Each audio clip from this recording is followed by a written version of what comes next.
Good evening, everybody. It is 6 o'clock, despite the clock on the wall that's a couple of minutes behind. So I'm going to call this meeting to order, January 22nd. We'll start with the Pledge of Allegiance. If we could all please stand. We'll be led by Councilmember Bracco. Pledge allegiance to the flag of the United States of America and to the republic for which it stands, one nation, under God, indivisible, with liberty and justice for all. Okay, you can be seated. We don't have an invocation today. Moving on to City Clerk's report on posting the agenda and roll call. Yes, Madam Mayor. The agenda was posted on January 18th at 3:07 p.m. Councilmember Medeiros? Here. Councilmember Bracco? Here. Councilmember Klein? Here. Councilmember Hilton? Here. Councilmember Marks? Here. Councilmember Tovar? Here. And Mayor Blinkley? Here. All right, under orders of the day, we have none. Under employee introductions, we have one. Jimmy, our Utilities Director. Hey. Thank you, Madam Mayor, members of City Council. It's my pleasure to introduce to you Heath McMahon. Heath is our new Utilities Director, which is a new department that Council approved formation of during the last budget cycle. And so right now, Heath is the only person in the Utility Department, but that won't last for very long. Heath has over 25 years experience in water and wastewater, including stops with Valley Water, Area 7 of Water District, and also the City of San Clemente. So he's certainly been in this environment for quite some time. He is married with 4 children and enjoys basketball like I do. So we have that in common. And he's really excited to get going. As we stated when we created this department, we're in an unusual situation where we actually have money to do things. We just didn't have the people. So Heath is that first step in getting those projects done. So Heath McMahon. Thank you. Thank you. Good evening, Mayor and council members. I appreciate the opportunity. Great opportunity. When I heard we were going to be building a new team and saw that, I was really, really excited about it. A lot going on in the industry, as you imagine, between regulatory and water supply, water quality, asset management, and the whole field. It's a really exciting time to be in utilities, and I appreciate the city dedicating this position, this unit towards it. Really looking forward to working with the city administrator and the council, getting the team started, and with staff to do all we can to get a solid team built so we can provide this critical sewer and water services to the district and make sure we're maintaining our assets as well as possible. So thank you very much. Appreciate it. Thank you. Welcome. Okay, under ceremonial items, we have one proclamation. Is Tanya here in the audience? You are here. Oh, okay. Then if you could meet me at this podium here. Yeah, I said your name. Tanaya. Tanaya.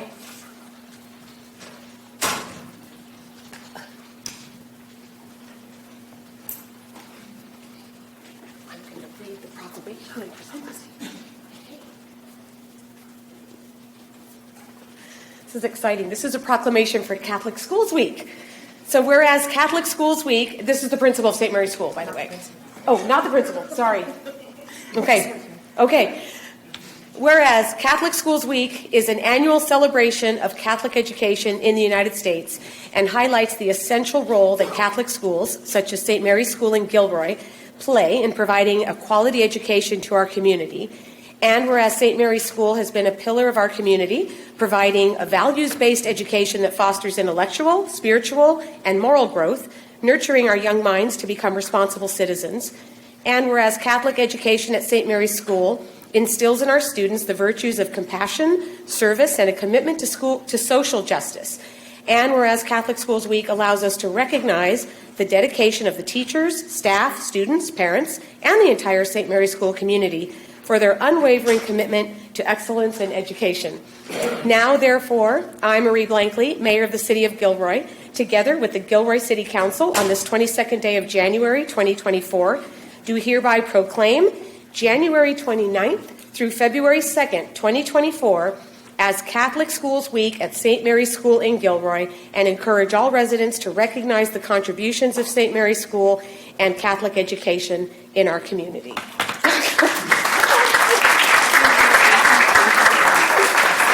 So would you like to say anything?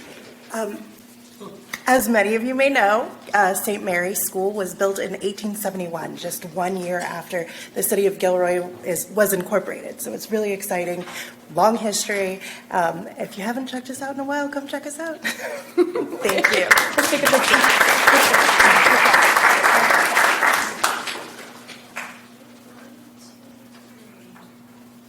Thank you. Thank you.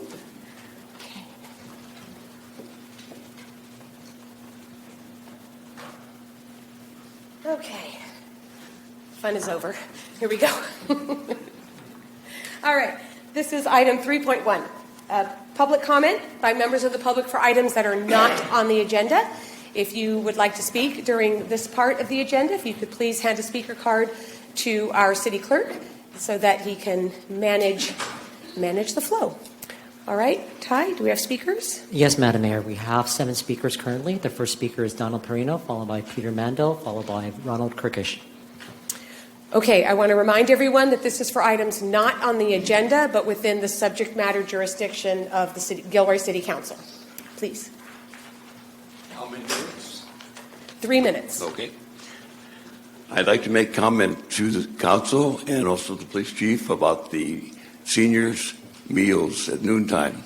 Adam Hennig is the manager, and it's very good, very low sugar for those that may have to watch about the intake of sugar, salt, and everything. It's for every meal I've gone to has been good. And the people that work are all volunteers. Dolly, John, Connie, Sophia, and they all work each day, and it's very, very good direction by Adam. My last thing I have, I don't need too many minutes tonight, is a program on DirecTV 348, and it's Tom Hartman. Get it at the hour 9 o'clock to 12 in the morning, and he has a message to everybody to see. It's a extreme leftist program. It's free speech, and if you want to see a cartoon-like program, look at it at 348. Thank you. All right, thank you. Next speaker. Peter Mandel. This is about theater. I was going to sing this to you, but I decided not to. You should be pleased about that. Hello, my name is Peter Mandel. I help to run South Valley Civic Theater and Limelight Theater, which is a subsidiary that operates in Gilroy. As you might know, Limelight Theater has brought quality theater to Gilroy for the past 12 years at the Gilroy Center for the Arts. I know that many of you enjoyed our productions, and the Center for the Arts is a city-owned building. The city delegates management and maintenance of the center to a group called the Gilroy Arts Alliance. Limelight Theater, which is now operated by the nonprofit South Valley Civic Theater, has been paying rent to the Arts Alliance for 12 years, which has been their main source of revenue to maintain the building. And this model has worked really well, with Limelight bringing some outstanding productions as well as roughly 2,000 attendees a year to downtown Gilroy. However, in August, the Arts Alliance gave an eviction notice to Limelight Theater. They stated that they wanted to take the center in a different direction. When the Arts Alliance was asked what conditions could be met to cancel the eviction, they said that they would increase our rent by 67%. That's not 6.7, that's 67% rent increase, as well as other conditions that would dramatically impact our creative choices, as well as our ability to provide an inviting, intimate theatrical setting. By that I mean our patrons especially love that at a Limelight show, they're seated at tables surrounding the stage, they're close to the actors and the productions, they enjoy snacks, meals that have been delivered by local Gilroy restaurants, as well as access to a full bar. It's a really unique theatrical experience. However, despite our efforts to negotiate, the results of these impossible demands is that the eviction went through and SVCE canceled all productions there and cleared Limelight property from the Center for the Arts effective December 31st. While the city government was not involved in removing Limelight from the theater, it was the Arts Alliance that did that. The city should know that our patrons don't know that this Art Alliance group even exists. We have had countless questions to the effect of, why did the city kick you out? So you're getting very bad PR for a decision you didn't make. So what now? We want to continue our presence in Gilroy. We're looking for a new home for Limelight Theater where we can continue our productions. We've heard from so many of our patrons how much they enjoyed the experience of having our shows in Gilroy and what a loss it would be to the community to that end. And there's countless local volunteers who have given much of their time and energy and creative talents to these productions over the years and are committed to continue this legacy. In the meantime, the show will go on. We're moving forward with a play that we had scheduled to bring to Gilroy in March, the beloved classic On Golden Pond. However, we're performing it at the Morgan Hill Playhouse. It's not clear what the plans are for the Center for the Arts with its main user now evicted from the facility. If any of you have suggestions for a new home for Limelight, please contact me. Thank you very much. Thank you. Thank you. All right, Ron Kirkish, followed by Diana Benz, and then Robert Cepeda. If you know you're going to speak, could you please come in the front row? Good evening, Mayor, City Council, City Administrator, City Attorney, and community. It's nice to see you're all here tonight. I'm here tonight to speak about two articles. One article, they're the same article, but one was in the Gilroy Dispatch and the other one's in the Gilroy Live. This is from the Gilroy Live, and it's an article submitted by Councilmember Zach Hilton. It says, City Council ready to dive into issues that need completion this year. There's a very much big concern that many of us have about what this councilman wants to do to our city.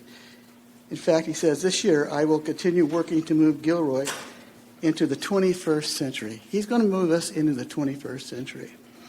And the way to do that is to invoke Plan Bay Area 2050.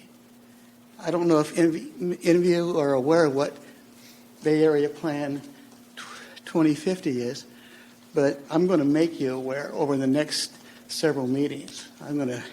I've got the whole thing. I went to the printing spot, and it had it all 180 pages printed out. And I've been redlining it. I've been working with other members, what we call the Just Do It crew. And we're going to expose the truth about what the agenda is for our city. As a highlight, the plan calls for a $500 monthly payment to every city household in California at a cost of $205 billion. Where are they going to get that money? $205 billion, $500 a month for every single household in California. Also, we're going to have all the freeways and feeders are going to be toll roads. Okay? This is the plan that Mr. Hilton has for our city. You need to be aware of it. Thank you. Thank you. Diana Benz, followed by Robert Cepeda.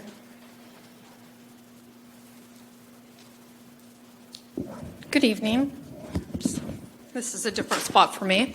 I'm here. I don't have any prepared remarks, but I just wanted to register my disappointment in some members of the council who decided on their own, I suppose, that if there is only one candidate for a commission, that that person cannot be voted to be seated.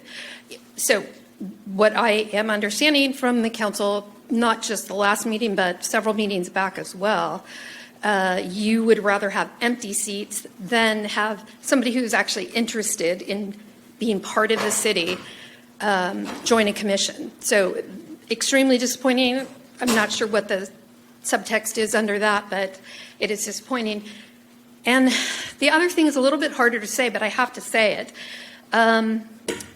The last meeting, there was a woman who took a lot of courage to get up here and speak. She's not a native English speaker, although probably speaks well enough to get by, but certainly not comfortable. Certainly not comfortable in front of a city council. And she was laughed at in front of an entire room full of people, more than that are here tonight.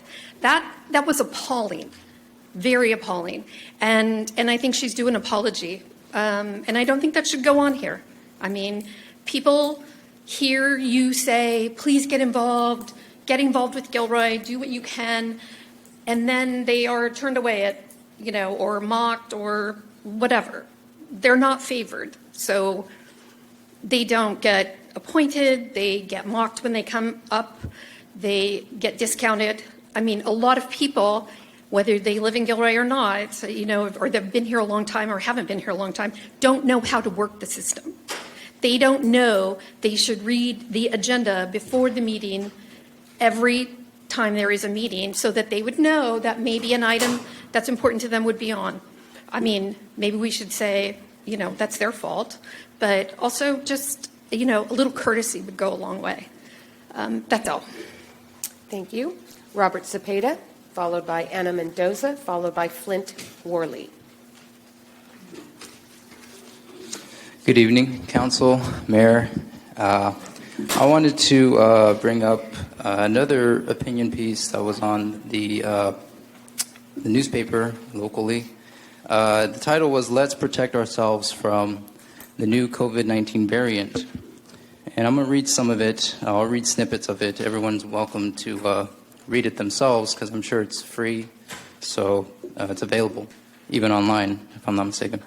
So one I wanted to touch on is it says here, Sacramento County is seeing concerning spikes in COVID-19 influenza and other respiratory illnesses this winter. While case counts stay low, COVID concentrations in wastewater have reached January's 2022 Omicron levels, and hospitalizations continue rising steadily. Well, that's very common in the winter. There's less sun, so people get sick. There's another piece I wanted to read. Lingering risks of long COVID and other complications persist even for the vaccinated. So what does that mean, that the vaccines don't work? I thought it was supposed to protect you.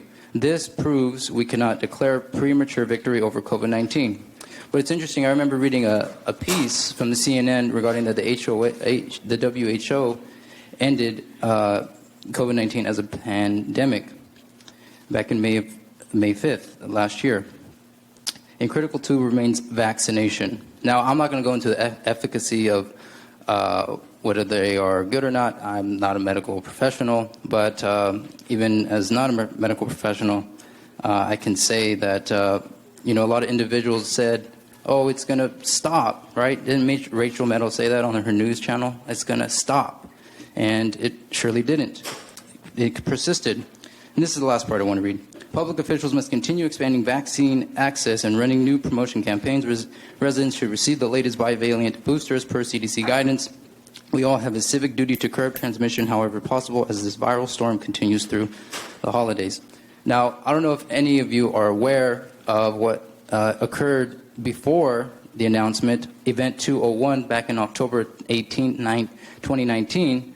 The Johns Hopkins Center, and this is from the Center for HealthSecurity.org, the Johns Hopkins Center for Health Security in partnership with the World Economic Forum and the Bill and Melinda Gates Foundation hosted Event 201, a high-level pandemic exercise on October 18, 2019 in New York City. The exercise illustrated areas where public and private partnership, that's just fascism, will be necessary during the response to a several pandemic in order to diminish large-scale economic and societal consequences. And that is what they all want to do, right? The Great Reset. And small businesses, shut down the schools, shut down the churches, and just obey and listen to what they want to do. And I encourage the City Council not to follow their guidance. Thank you. All right, thank you. Anna Mendoza, then Flint Worley, then Jeff Worth. This thing is going to fall. Hi, good evening, everyone. Today I'm here as, my name is Anna Mendoza. I work for CARAS as an advocate, but I'm also a United Way ambassador for the South County. So I'm here today to ask Gilroy City Council members, you guys need to work in a policy for tenant protections. We have an ordinance here in Gilroy for mobile homes where it says that only the increasement is 5%. I am representing a few people from a mobile home park here in Gilroy, and their rent increasement went up to 17.8%, 17.5%, and that's illegal. They're not following the rules. We're also asking for you guys to do some tenant protection laws, allow us to come into buildings, let them know, let's work together on this because it is important. I have some customers or clients that came into our office with a 103% increasement of rent, and this cannot be happening in our city. You guys only have the power to do this. protect our people. Like we come and advocate for many things, and we ask of you for this. We ask for you to protect our commercial people. We ask for you to protect our tenants. We ask for you to protect our children. That's your job to do as council members. You guys are appointed, elected, and we want to see you out there working with us. Not only when it's election time, because I see that happening a lot. When it's election time, you go and knock on those socioeconomic impacted people. So please show up, stand up for us. Let's work together in policies. We need our housing manager to be hired. We're waiting. We have been waiting very patiently. So as a United Way ambassador for the South County, I ask for you guys to take it to your agenda, bring us up. Thank you. Thank you. Flint Worley.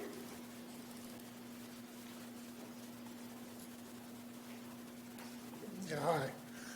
I live at the mobile home park, and I've lived there for 35 years, and every year they've raised my rent at 5%.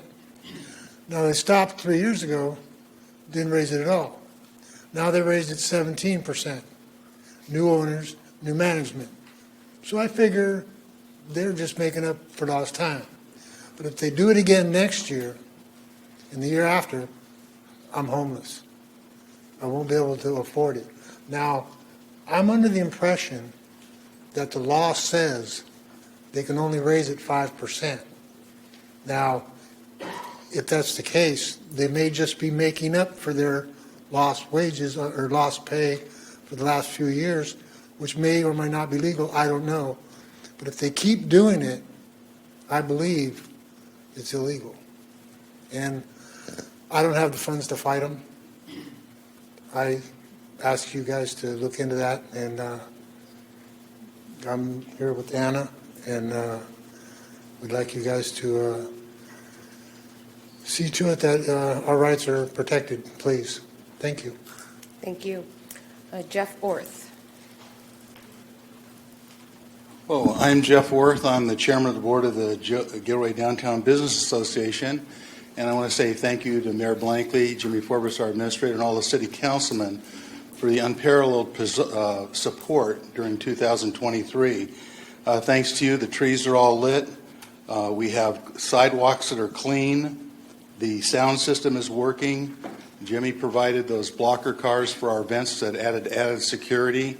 And in general, and I think I mentioned the sound system is working, and we have lights, and the street lights are being lit up again so that we don't have so many lights that are out. So things are looking better there. And the reason why this is really important to the Downtown Business Association, should be important to the city of Gilroy, is that we have these major events where we're getting unparalleled numbers of people coming to see Gilroy for the first time. Many of them coming from San Jose, a large portion of them coming from San Jose, Hollister, and other places out of town.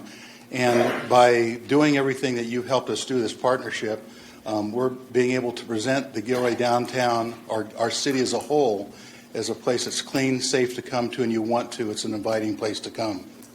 I also want to address two things that you're currently been talking about. One of them is the plywood ordinance. I've talked to a number of people, both on my board, all the people on my board, and virtually all the people on my board, and a number of business and property owners, and you have pretty much unparalleled support for the plywood ordinance. Everyone agrees that that's a really good idea. Nobody likes this plywood that's up there for indeterminate lengths of time, and it gets really ugly and shabby, that sort of thing.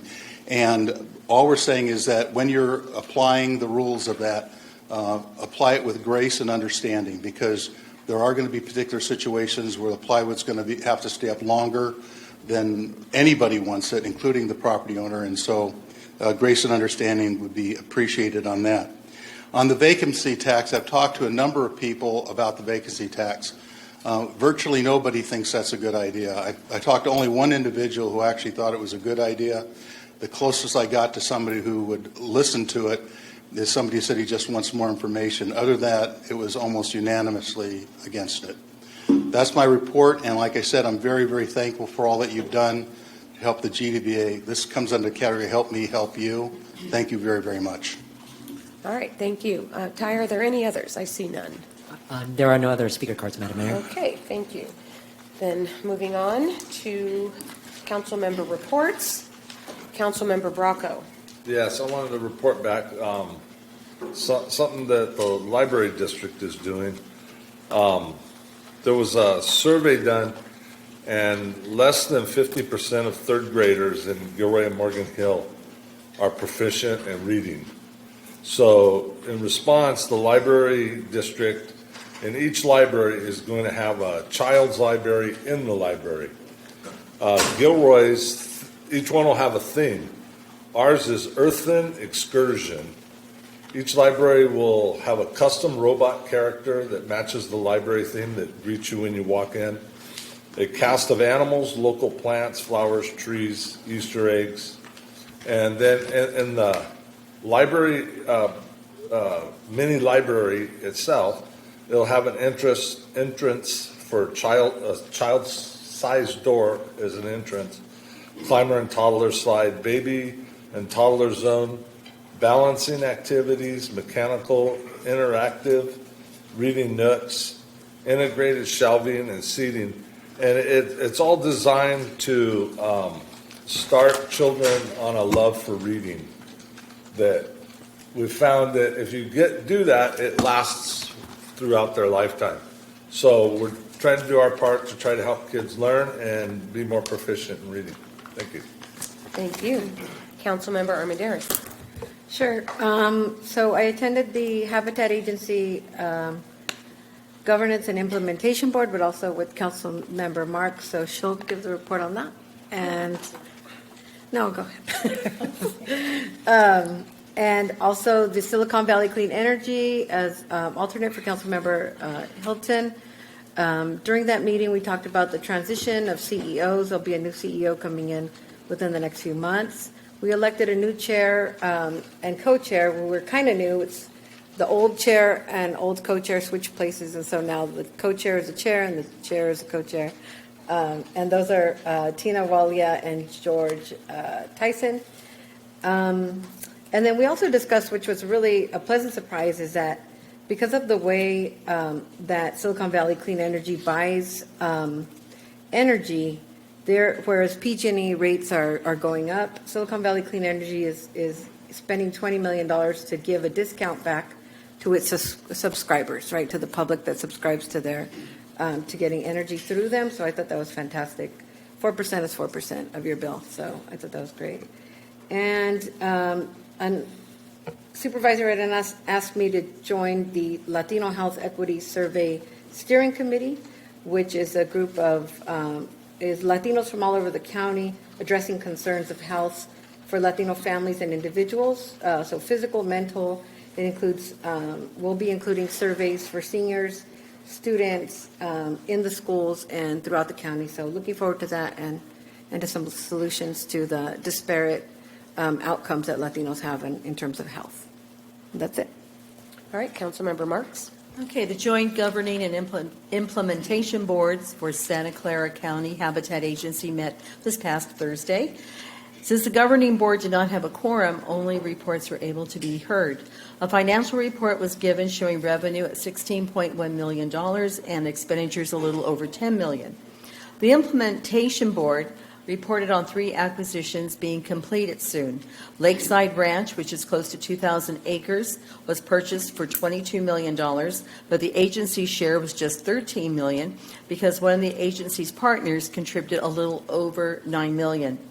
The agency purchased the Malik property on Pacheco Pass for $2.7 million. This property is 761 acres. The O'Connell property was purchased for $2 million. These 3 properties are enrolled in the Habitat Plan Reserve System, thanks to the Wildlife Fund and other environmental groups that help the agency in purchasing these properties to save the endangered habitat and plants on these properties. That's it. Oh, wait, I should say something about the Downtown Committee. 2 more of our subcommittees will be presenting tonight, and then in March we're going to be addressing 5 brand new topics, which I will announce once the committee has chosen them. Okay, thank you. All right, Councilmember Hilton. Thank you. From the Valley Transportation Policy Advisory Committee, so I'm going to give a short little bio on 2 of these. Consists of 1 city council member from each of the 15 cities and 1 member from the Santa Clara County Board of Supervisors. The PAC ensures that all jurisdictions within the county have access to the development of VTA's policies and forward these recommendations to the VTA Board of Directors.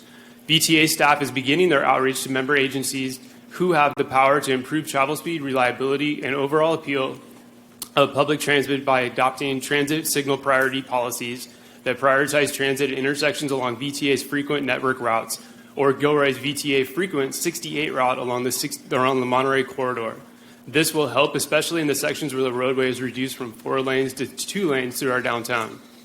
VTA is creating a cloud-based system that can overcome these challenges in 1/4 of a time and half the cost of infrastructure-based systems, saving approximately $100 million in capital costs. VTA also anticipates it will reduce labor spent on operations and maintenance. It will enhance intersection management, facilitate remote monitoring and maintenance, prioritize safety, and can leverage for emergency vehicle preemption and bicycle signal priority. These are potential upcoming opportunities to secure federal, state, and regional funding for signal upgrades and deployment if the county can show evidence of multi-jurisdictional commitment to prioritize transit. VTA secured $4.1 million in SMART grant funds for planning, engineering, and equipment upgrades. In 2024, VTA plans to pursue $15 million of Stage 2 SMART funds for further implementation of transit signal priority. The effectiveness of this in securing more funding to implement it countywide will depend on local jurisdiction adoption of TSP policies. Silicon Valley Clean Energy is 13 communities in Santa Clara County which formed a joint powers authority called Silicon Valley Clean Energy Authority, SVCE, a local nonprofit public agency that runs a community-owned agency. For these communities, SVCE is your official electricity provider, and the board of directors, which is made up of electeds from each of the 13 communities. We work in partnership with PG&E. We can buy clean electricity directly from the source, encouraging the kind of market growth and competition that results in more renewable energy and lower energy generation rates.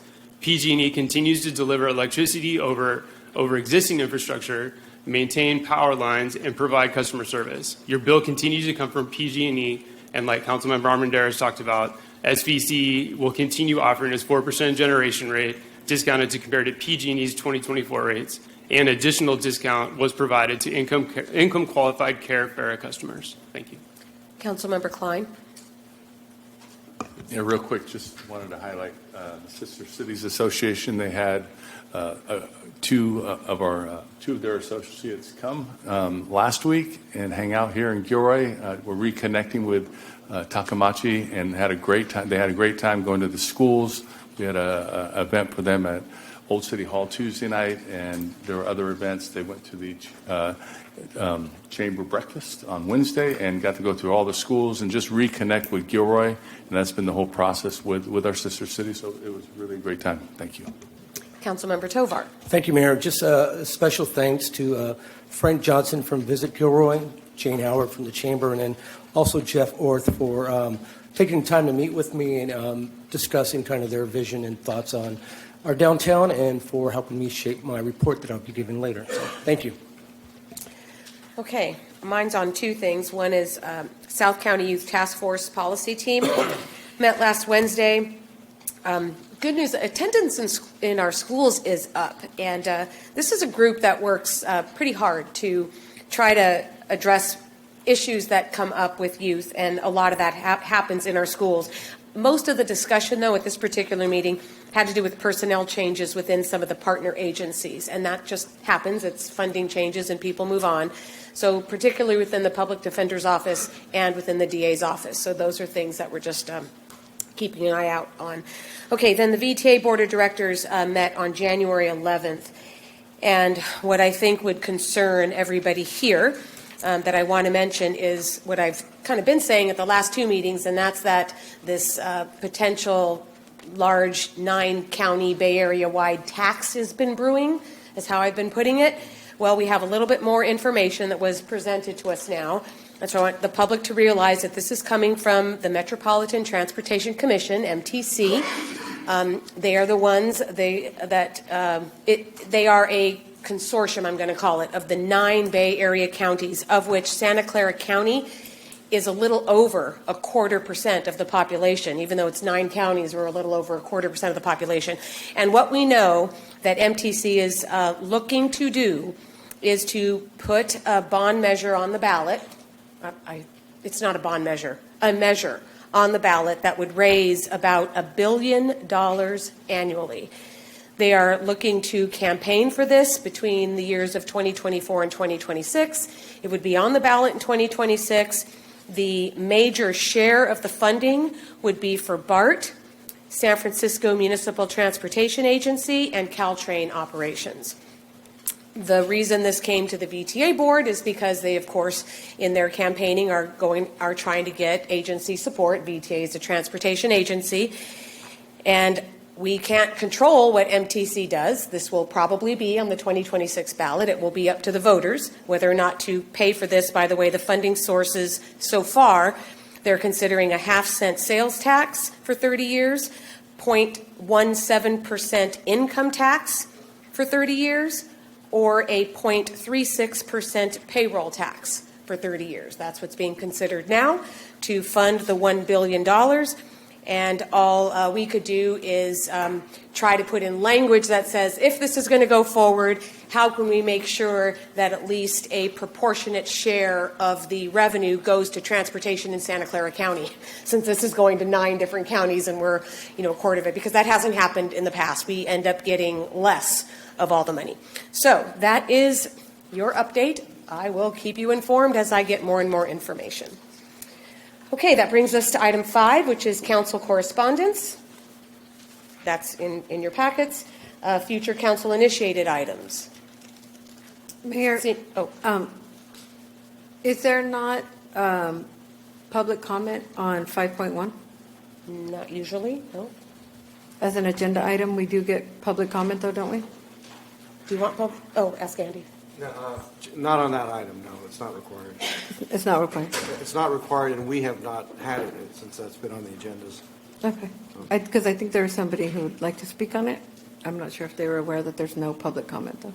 Well, then you would need to ask that it be on the agenda as something to discuss. This is just council correspondence, which is where we just put things that are for our information, but...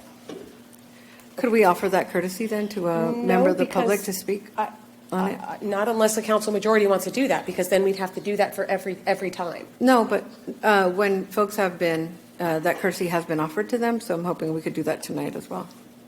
I think I've answered that question.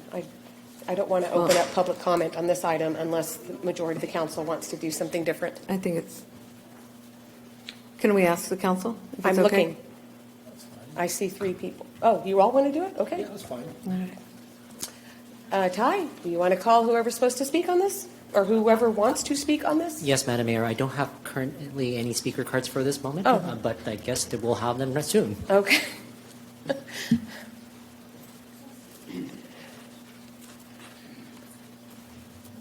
Go ahead and speak into the microphone. Okay. Thank you. Give me one moment. Let me just make sure I get the clock Yeah. ready.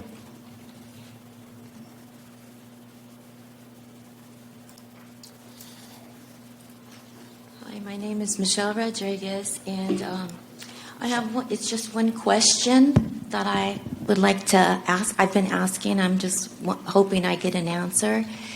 The question is, after hours, when an animal is injured, who is the contact person for animal control for the city of Gilroy? So us animal rescuers have not a contact person. I don't know who to call. We have no one to call. When I do call the city, a lot of times there's nobody to go out and take care of the animal. So a lot of times I just volunteer and take them myself with permission through the animal shelter of San Martin. They're nice enough to pick up their phone through a text and do a favor, and they will okay it. But really, it's really the city of Gilroy's job to be doing this. That's all. I'm just asking for a contact person, and I've been asking, and I know they're working on it because I spoke with an officer last week, and I'm just waiting for an answer. Who is that contact person? That's all I want to know. I'm just trying to help the animals. I've been asking this for over a year, actually, but now I'm getting kind of like antsy about it and concerned. I just need an answer. Who is the contact person? Talk to him. I would love to. I've been asking to talk to somebody. Right. Thank you so much. Okay. Thank you. That's all. Mm-hmm. Next speaker is Karen Fortino.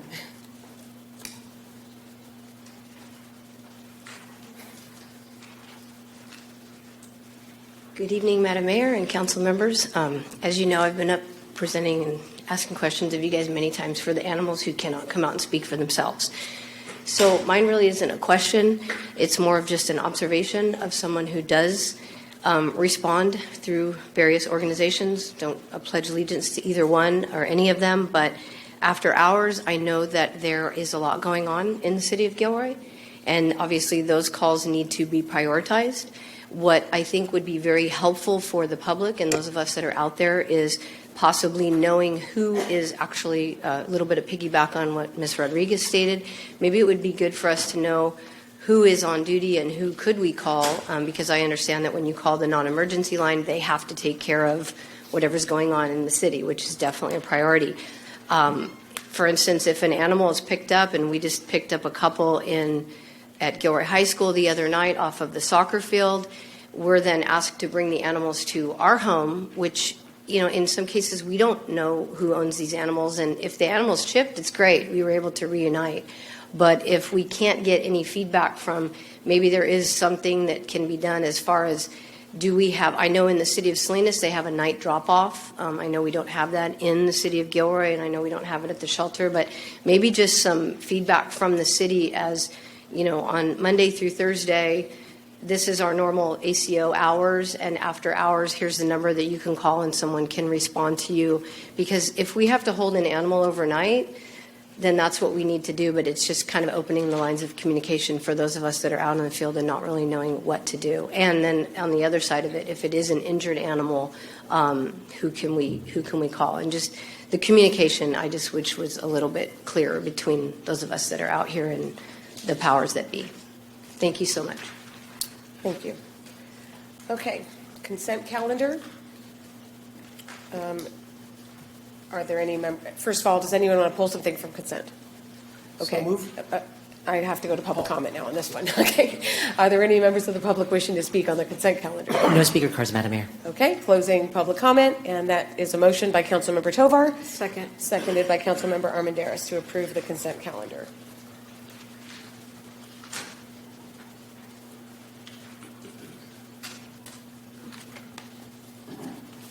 Okay, and that passes unanimously. All right, under bids and proposals, we have none. Under public hearings, we have none. Under unfinished business, 10.1, Downtown Parklet Program. We have a staff report by Victoria Valencia, our Economic Development Manager.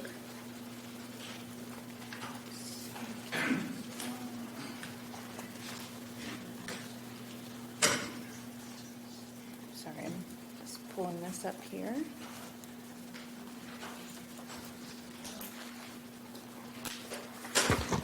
All right. Good evening, Mayor, City Council, and members of the public. I'm Victoria Valencia, the Economic Development Manager here at the City of Gilroy, reporting on the survey results related to a potential downtown parklet program.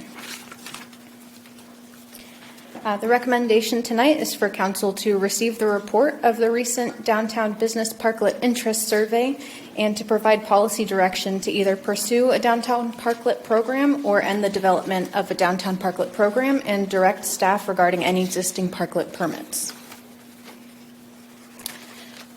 Following the Council decision at its December 11th meeting to not extend the temporary outdoor dining parklet permit beyond the expiration date of December 31st, previously extended by Council in August of 2023 at Station 55, Seafood and Mexican Cocina, Council directed staff to survey all downtown food and drink establishments between 4th Street and 7th Street from Eagleberry to Railroad to determine if there's interest in the city developing an official parklet program. And this is that survey area pulled from Google Earth. A little background, there are 2 current parklets in downtown Gilroy. Both are located in front of restaurants and both utilize 2 to 3 parking stalls. One is located in front of Tempo Kitchen and Bar. This one was opened in 2017 under a pilot program. This was intended to be a permanent structure, and there is a revocable encroachment permit issued by Public Works. The second is located in front of Station 55. and this was opened during the COVID-19 pandemic. It was intended to be a temporary structure to be removed when COVID-19 restrictions were relaxed. This temporary permit initially expired in May 2023. In August, Council provided direction to extend the permit to December 31st in order to allow for the completion of the city's downtown parking management plan. At the Council meeting on December 11th, 2023, Council provided direction to not extend that temporary parklet permit beyond December 31st, 2023. Getting into the survey participants, there were 28 total food and drink establishments identified in the survey area. 8 were not included in the survey due to a couple of reasons. Either there was not a current tenant, they didn't have an estimated opening date, or there were not public parking spaces adjacent to their location. Food businesses were identified as any establishment primarily serving food and or non-alcoholic beverages. Drink businesses were identified as any establishment serving primarily alcoholic beverages with no on-site food options. And businesses categorized as both served both food and alcoholic beverages. There were 20 businesses contacted. Staff received responses from 16 of those. They were as follows: 7 food establishments, 3 drink establishments, and 6 who had both. Interview questions were provided in both English and Spanish, and interviews were conducted in person and over the phone. Staff left contact information and the survey questions in paper format when a business owner could not be reached. Detailed survey results were included in your packet. And just something to note, businesses' names were not included with the results as several businesses requested to remain anonymous. Going into the survey results, one of the questions asked was whether they felt a parklet program was necessary to the success of their business. 9 felt it was not necessary, 4 felt it was extremely necessary, and 3 didn't feel it was necessary or unnecessary. When asked if they felt a parklet program was necessary to the success of the businesses around them, 9 felt it was not necessary, 6 extremely necessary, and 1 not necessary or unnecessary. When asked about how businesses felt parklets would impact the downtown's overall atmosphere and community feel, 6 felt parklets would have a negative impact, 7 felt parklets would have a positive impact, and 3 didn't feel there would be an impact, whether negative or positive. Some of the concerns related to the implementation of a parklet program here on the screen. 7 businesses expressed concerns related to limited parking availability in the core downtown area. 5 expressed concerns related to the cost to construct and maintain a parklet, and 3 expressed concerns related to the permanent removal of parking spaces even when a parklet is not in use. When asked about solutions and alternatives, 11 businesses recommended additional sidewalk dining and seating areas, and 2 businesses recommended additional signage on Monterey Road to highlight parking options around downtown. And this recommendation is something that's consistent with our downtown parking management plan, or the proposed downtown parking management plan. Businesses did provide some additional comments that didn't pertain to a specific question on the survey. A few businesses suggested if the city did allow parklets, there should be uniformity in design, and businesses utilizing parking spaces should pay a fee. One business stated that having a parklet is a consideration for choosing a location, while another mentioned they would likely close their business if a neighboring business installed a parklet.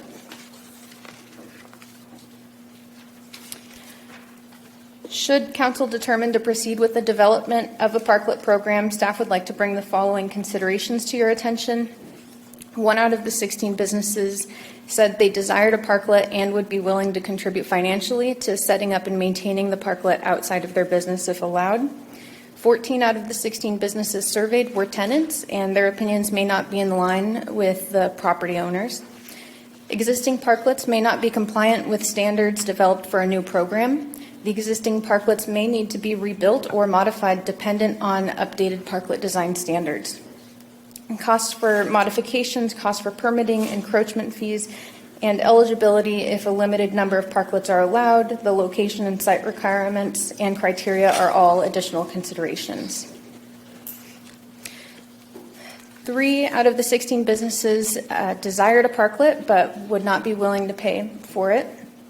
A couple others to consider. After July 1st, 2026, any establishment serving alcohol outdoors would need to apply for an extension of their premises to continue to operate in Parklets.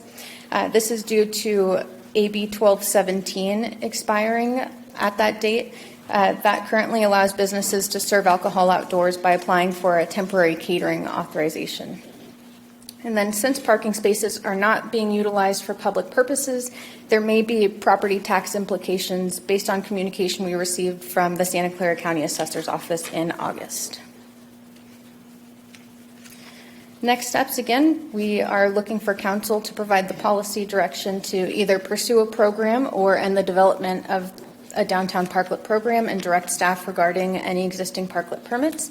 And if council proceeds, or if council provides staff direction to develop a formal parklet program, staff will add parklet program development to economic development's work plan following the approval of the downtown parking management plan, and anticipates bringing a formal policy for council to review mid-2024.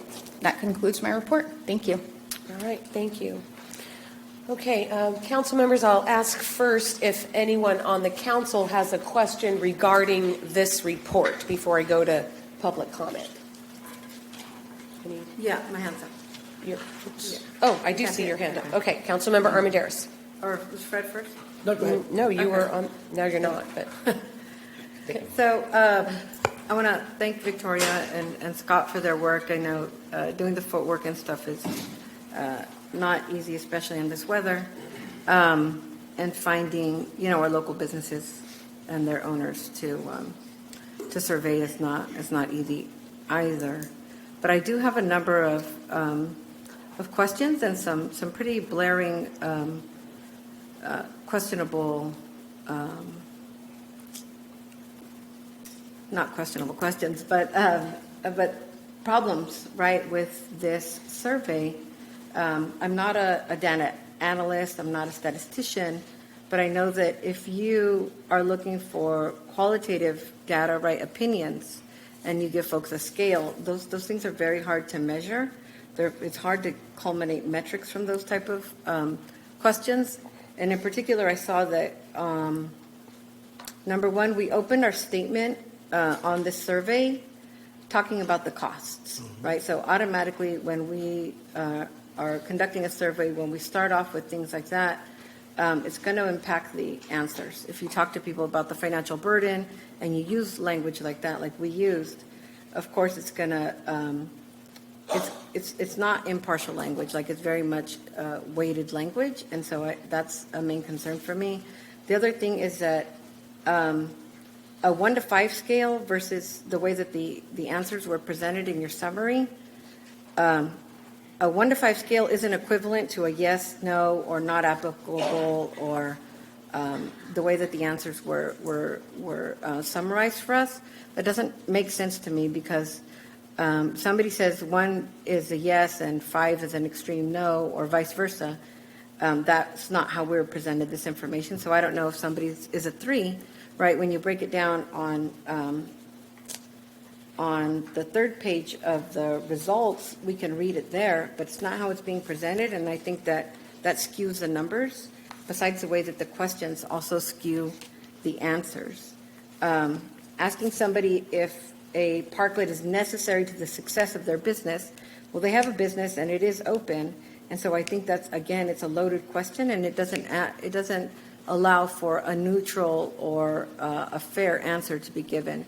And so I think we have to take this study with those considerations, because it's not really a study, right? It seems very much it was just too full of loaded questions and weighted questions, and I know we directed some of those questions to you all to ask, but I don't think that, like, I'm not a data analyst, like, I don't know how to do this in a more scientific way, but I know that it can be, and so I would ask us to really dismiss these results for the most part, unless we could, deep dive on those numbers, because they don't reflect, right, what many downtown consumers and many downtown restaurants and businesses that I have spoken to, right, feel about parklets. and the way that these parklets are, that I've seen them full of customers, the character that they add to our downtown, like it's not measuring up, and I think, and they don't measure up not just anecdotally, but in terms of data and scientific analysis. But again, I thank you for your hard work. I know it's not easy to do this. Okay, Councilmember Tovar. Thank you. And again, I also want to thank you for the work that you did here. Obviously, there's many concerns that I have, and I'll wait till after public comment and I'll share my concerns regarding the survey. But I do have a few questions, and I think Councilmember Armendariz brought up a few of those. Just looking at the questions, first and foremost, I don't think the council had a chance to look at these questions prior to them going out, right? So a little concerning about that. The question 3, you asked, how willing is your business to contribute financially to setting up and maintaining Parklet? As a business owner, if you give me that question and I say, well, how much do you think it's going to cost? Without knowing what that number is, I would say no. I mean, that number can be $1,000 to $10,000. I, as a business owner, would need to know what we're talking about, and not providing detailed information for a business to understand what that meant or what that means is concerning to me. But the other thing that you had mentioned about someone or a few said that they were concerned about the parking available. I was wondering if the information from our parking study was shared with these individuals, saying the parking study states specifically that we have plenty of parking. That way they can say, okay, you know what, I understand it. Now I'm a bit more educated on what that means. But not having that information and not providing education or information to business owners that may or may not understand the total, aspect of this. And I understand that, it was done in Spanish as well. But my concern is maybe you can walk me through how the survey was conducted. You said it was in person and or over the phone. How was that done? Did you just show up to the business? Did you call the business? I'm just curious because I have some concerns about how the feedback that I received and how it was conducted and the pressure that many folks felt. But again, I'll save those later on for my report because I and Councilmember Armendariz did a community survey, and I want to kind of share those numbers. But I just want to know, kind of walk me through how this was conducted. If you may. Thank you, Councilmember Tovar. The survey was conducted. First of all, there is no claim that this is a scientific or statistical analysis. When you have a sample size of 16 or 20, the error percentages will be pretty high. We conducted basically an interview, and we asked them, these questions that you see here. There's criticism of every survey, every way you did it. We followed the council direction the best way we thought we could, and we believe this is just one piece of the puzzle to figure out if the council's interested in a downtown parklet program. So I don't know that we can give you the specific answers about, if people would have known this, if they would have known that. Everybody has, could have written their survey their own way, but we took the entire council's, input, and we gave you this. If it's not of value to you, then I don't feel like we should defend it, because I felt like we did it with good intentions and the best we could. Mm-hmm. Yeah, I just want to make one comment for both of you with what you're saying, and that's only to say that it was very, very clear council direction that this survey impress upon all of these businesses the cost of constructing a parklet, that this was not a survey to see who thought it would be good or beneficial to have a parklet if they were not going to pay for it. It was very clear direction from the council that it was supposed to be, if you are willing to pay for it, do you understand that you'll have to maintain it and construct it and keep it clean and pay any potential property taxes and any fees that go along with it? That was what we were asked. And in the front page of the survey that went out, it said, according to National Associate blah, blah, blah, this could cost anywhere from $15,000 to $50,000, so that they knew that this was a significant expense if they felt, so that the answers to their questions were in light of what it would cost. This was not the city surveying for a free program. This was to cost. So to that extent, that was council direction. I remember that clearly. Anything else? No, I agree. Yeah, that was council direction. Council direction to make that clear. It was an error to include it worded that way, right? Okay. Because then it's not a fair and impartial survey. Mayor, can I continue respond to that and share my If you have another concerns? response, otherwise I was going to go to public comment. Yeah, Go ahead. let me just share, and I appreciate that. And I understand that the comments that were made. But let me kind of share with you, as many of you know, I'm usually in downtown quite a bit, so I talk to a lot of folks out there. And I'm going to share with you what I got, the feedback I got. And I think it's important because, it's not about defending it, but making sure that we hear the voices of not only our business owners, but our community members. So this is what I got. Just after hearing about it, I reached out to some folks and said that it was conducted in person or on the phone. They said they felt pressured to answer a certain way. Another one was we were not allowed to see the question beforehand, and so they felt that they were being rushed. Parties said that they felt rushed and didn't know how much time was given to each person. Other folks said don't know how accurate the responses were recorded. And then another individual said it would have been better off if we did an online survey to keep the anonymity for everyone. I know the names weren't put on there, but when you're doing a survey, obviously you want somebody's honest feedback, and by showing up or calling them saying, we need this done today or I need this right away, to me, it's already pressuring me. So to not do something online that someone can say, let me take the time to review it and answer honestly, I think it was a flaw on our part. And so when I look at the survey, I can't support the survey. I honestly can't, because I'm worried that the way the questions were worded, again, if I'm not educated or informed on it, then I would probably say no to these things. So, Okay, thank you. Okay, then I'd like to open public comment, and it looks like there are 8 speakers. Is that right? That is correct, Madam Mayor. Okay, do you want to call them, or shall I? I can start the first Okay, 3. all right. The first is Tom Miller, followed by Dan Nelson. Afterwards is Anna Mendoza. Okay, and again, I would ask if you're speaking tonight to please come sit in the front row.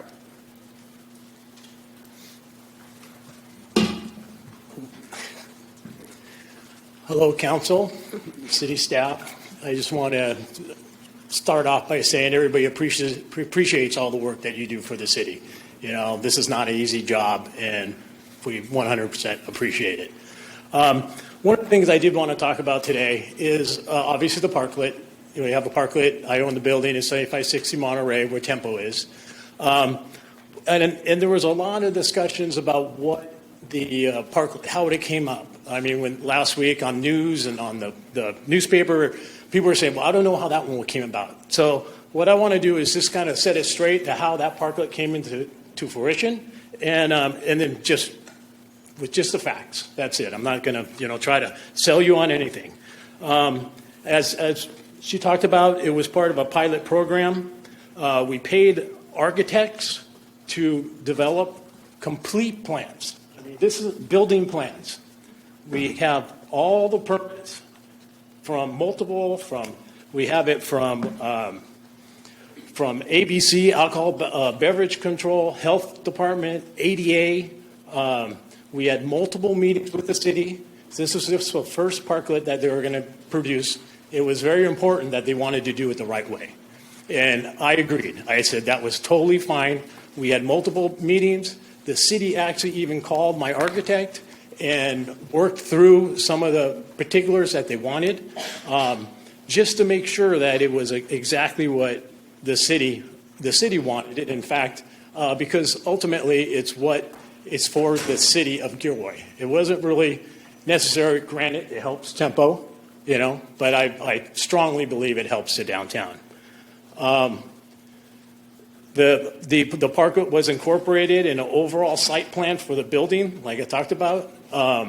It included life safety on sheet AO 6.1. It lists the parklet as the capacity of the parklet and how it relates to the tenants. It also, the occupancy, the restrooms that had been required in the space, they took the parklet occupancy into account. And we had to add, we didn't have to add a restroom, but that was part of the calculation into how many restrooms it was in the space. So this wasn't a fly-by-night operations. In the city, they built it like Fort Knox. It was structural steel. They have 2 barricades. Cars could run into it, and people sitting there could still be eating their dinner. It's mounted into the floor. It's into the asphalt. It has footings So, I mean, it's a piece of work. It has gas to the service, has gas service to the parklet, has electrical to the service. So it has everything that is needed, and it Tom, wasn't. And once again, I'm sorry, you're 3 minutes, sir. Sorry. So there's one more thing. The parklet is an economic benefit I for can't. all downtown. It's 3 minutes for everybody. I'm I very know. sorry. And Okay, not Dan just- Nelson, I'm sorry. I'm sorry. That's why the clock is there. Since it opened, there's Dan- been more buildings open Dan Nelson, on that block. than followed any by other block. Anna Mendoza. Thank you, Tom. Good evening, City Council. My name is Dan Nelson, the owner of Tempo Kitchen and Bar. I'm here to talk about the Parklet program. To start off with, in 2017, the City of Gilroy and our landlord, Tom, designed and engineered a parklet that we have there today. The parklet included underground gas, underground electric. It was designed to be, a permanent thing there, of course. And in addition to that, I don't know if you mentioned this, he had to put an additional bathroom in just to have service the number of people they have in the outside. So it's definitely a permanent thing. We were fortunate to be able to sign a lease, not necessarily right before COVID, but we were eventually. And we were there for 2 years in business with that parklet in place. Customers love it. I mean, we have big numbers on the weekends and even during the week. Our summer numbers are excellent. Our winter numbers are getting better. The parklet, we're a live band venue. So as we continue to grow that, having outdoor seating like the parklet is so important. A lot of people don't want to be listening to the bands inside. It's too loud. They want to have a romantic dinner outside, or they want to have a quiet part to be in. The parklet's always a place to go to.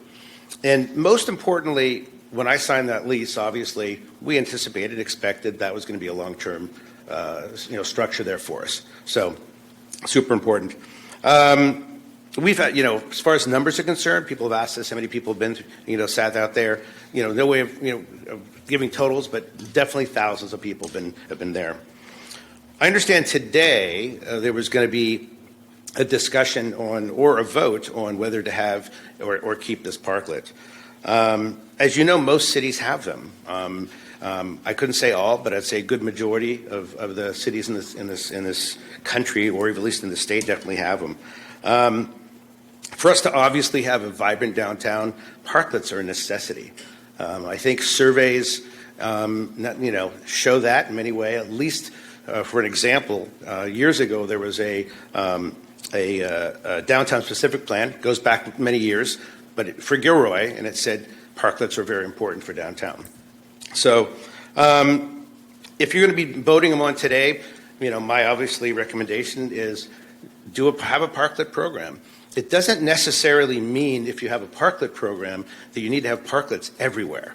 You could have them here, there, whatever you want to do. So give it a chance, have the program, and I think it's a very important thing for downtown.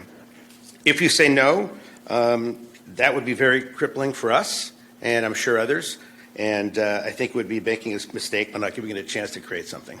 So thank you very much for your support for the parklet program. Thank you very much. Thanks. All right, Ana Mendoza, followed by Teo Castillo.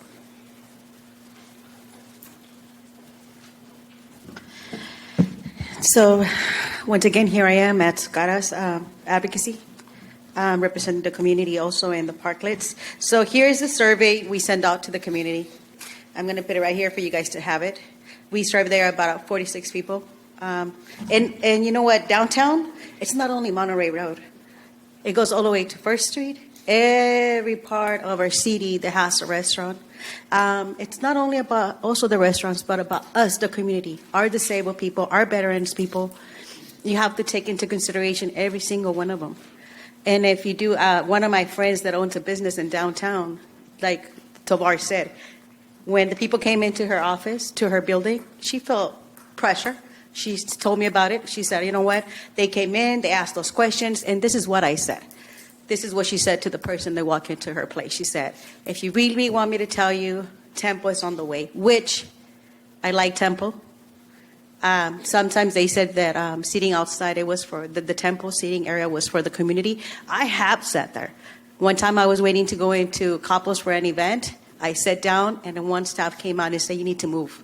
You need to move. This is not for you. This is only for temple clients." So it's not for the city. It's not for the community. So if I'm not allowed to sit there, then, come on. They said it was for everybody, right? So it should be that way. So I'm going to leave the survey here, and I hope you guys look into it. Also, this is your guys' fault. Let's be clear. You guys were supposed to find policy years back. Do your job, man. Come on, If you're elected, do your job. Look into the policies, make it happen. Don't hurt people. And don't take it down while you guys make your decision. Make your decision if you're going to take it down, but make it first. Because then they will have to reinvest. What if that was you? What if that was your money? Would you like somebody to tell you need to tear something down? Waste your money, your savings? I don't think so. Hey, but you're wealthy, right? Most of it. So maybe you can afford it with everything that we pay you guys, especially Miss. Oh, and then before I leave, we need you to be our mayor, not a dictator. When people come up and speak, please don't dictate. And don't come around people and tell them, "I heard what you said." Taya Castillo. Madam Mayor, this requester Yes. requested to speak in Spanish, so let me make the switch here for a second. Sure.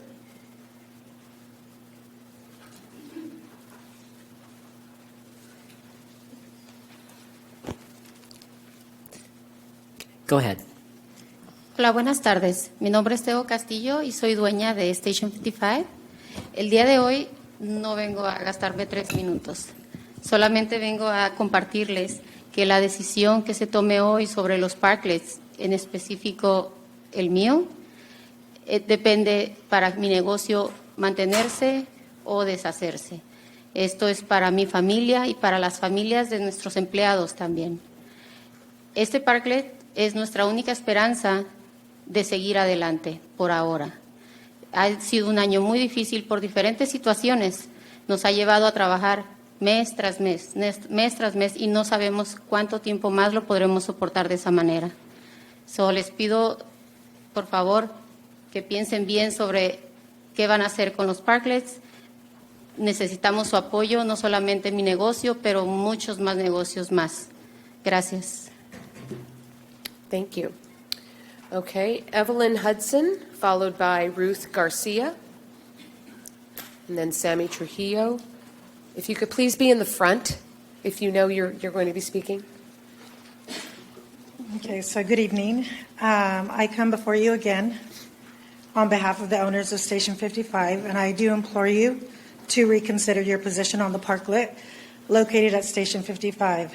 As I stated during the January 8th meeting, the parklet at Station 55 was a lifeline for the restaurant as well as members of the community. Although the state of emergency was lifted last May, the effects of the pandemic remain. And keeping the parklet at Station 55 is vital to this business's survival. We do not need another vacant building.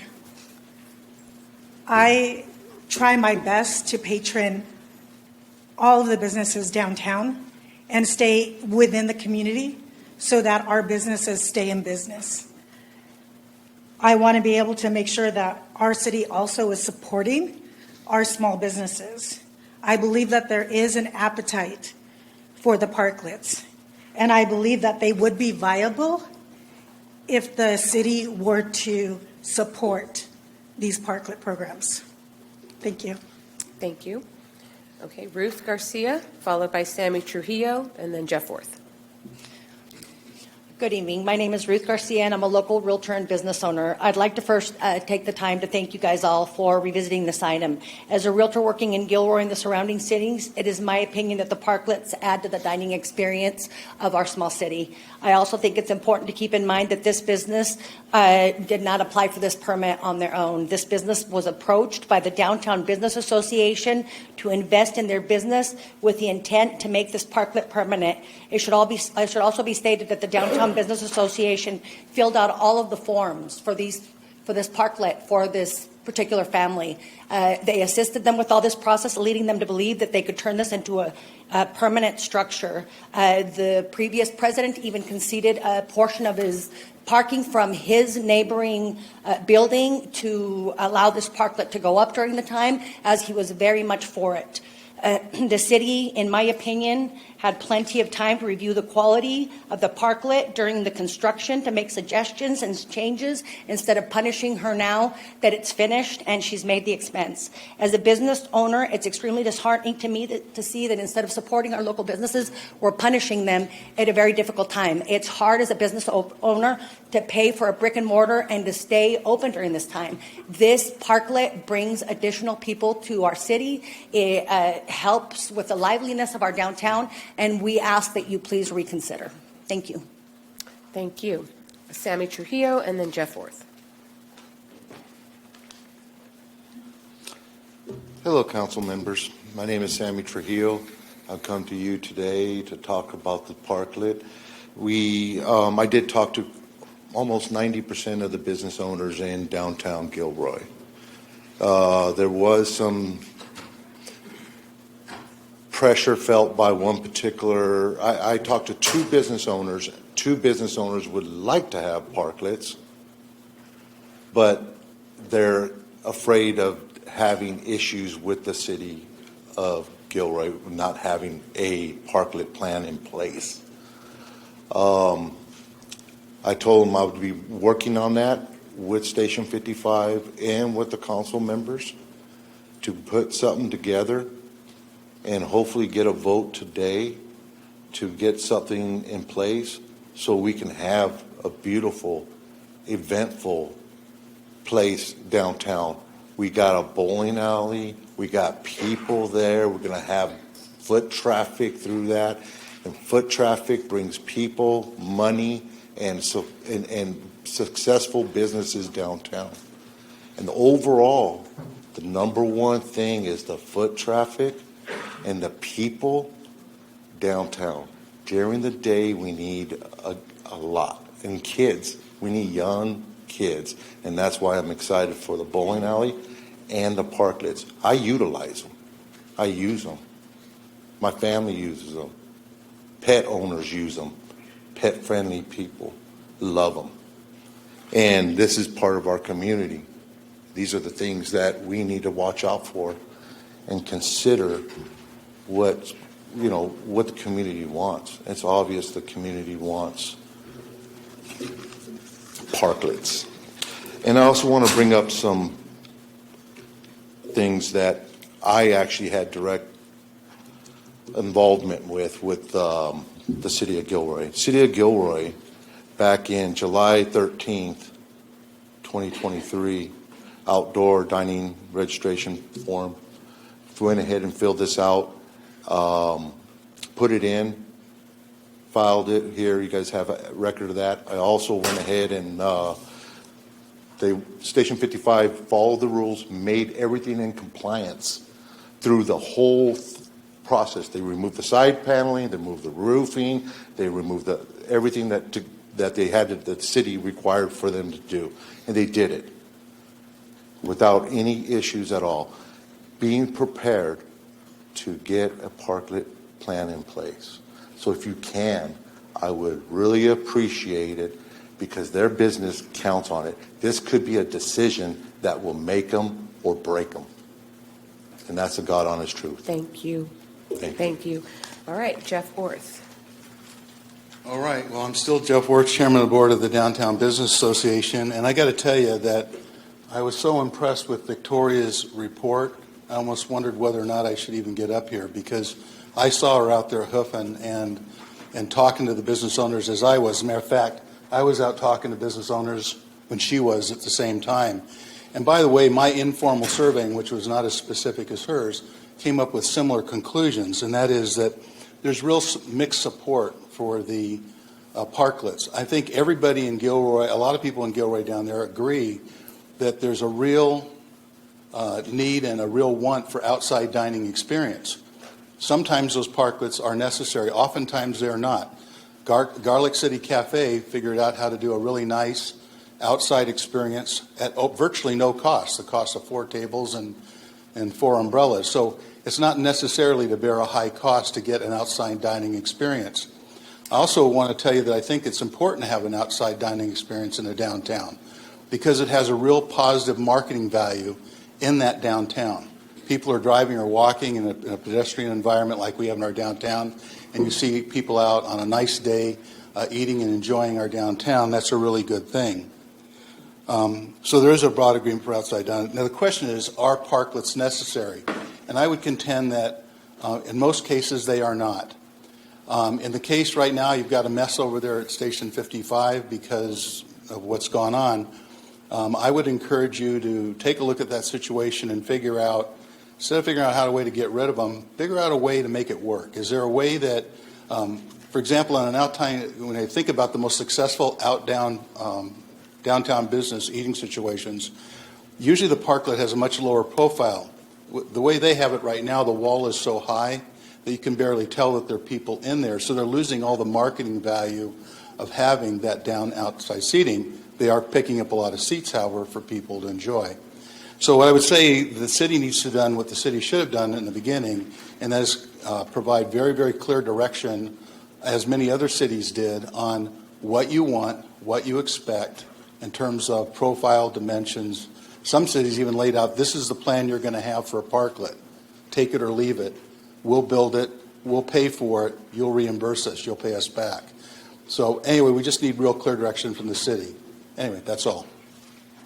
All right, thank you. And sorry, Ron Kirkus, I did not see you before.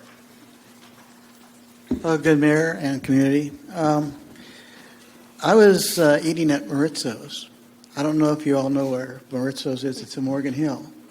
And it's one of the finest Italian restaurants I've ever had food at. It is also a very small building, few tables, but it's so popular, it's filled up for lunch and for dinner every night. And they have a parklet, and the people actually will sit out there and eat during cold weather. And they've got the heaters and stuff like that.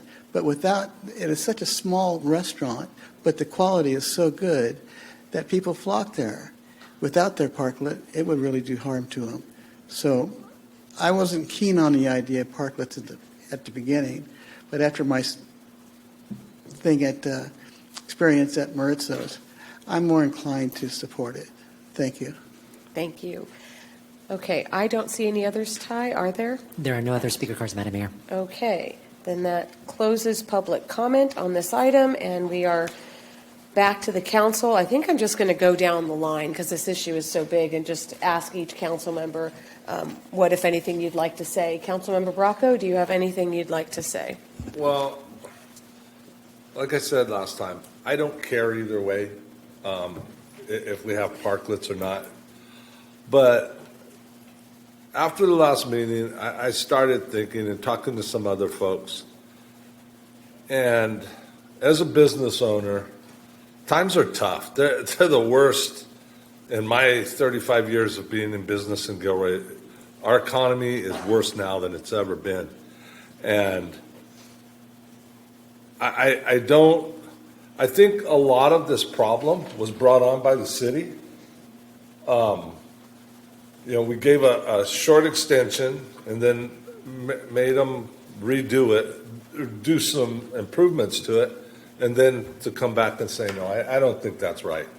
And so I'm going to go ahead and vote for, I think we ought to go ahead and do a program. I don't think it'll be the end of the world. I doubt there'll be that many that want to do it, but having it uniform and fair, where everybody goes by the same rules. If Tempo had to underground the gas lines and the power, then anybody else that builds one should have to do the same thing. And so that's where I stand. Thank you. All right, Councilmember Armendariz. Sure, thank you, Mayor. Well, I've made it no secret that I support parklets, not just Station 55, not just Tempo, but I support us if we look to our neighbors to the south, look to our neighbors to the north, they have very successful, attractive downtowns with parklets that are uniform, that are beautiful, that are very well,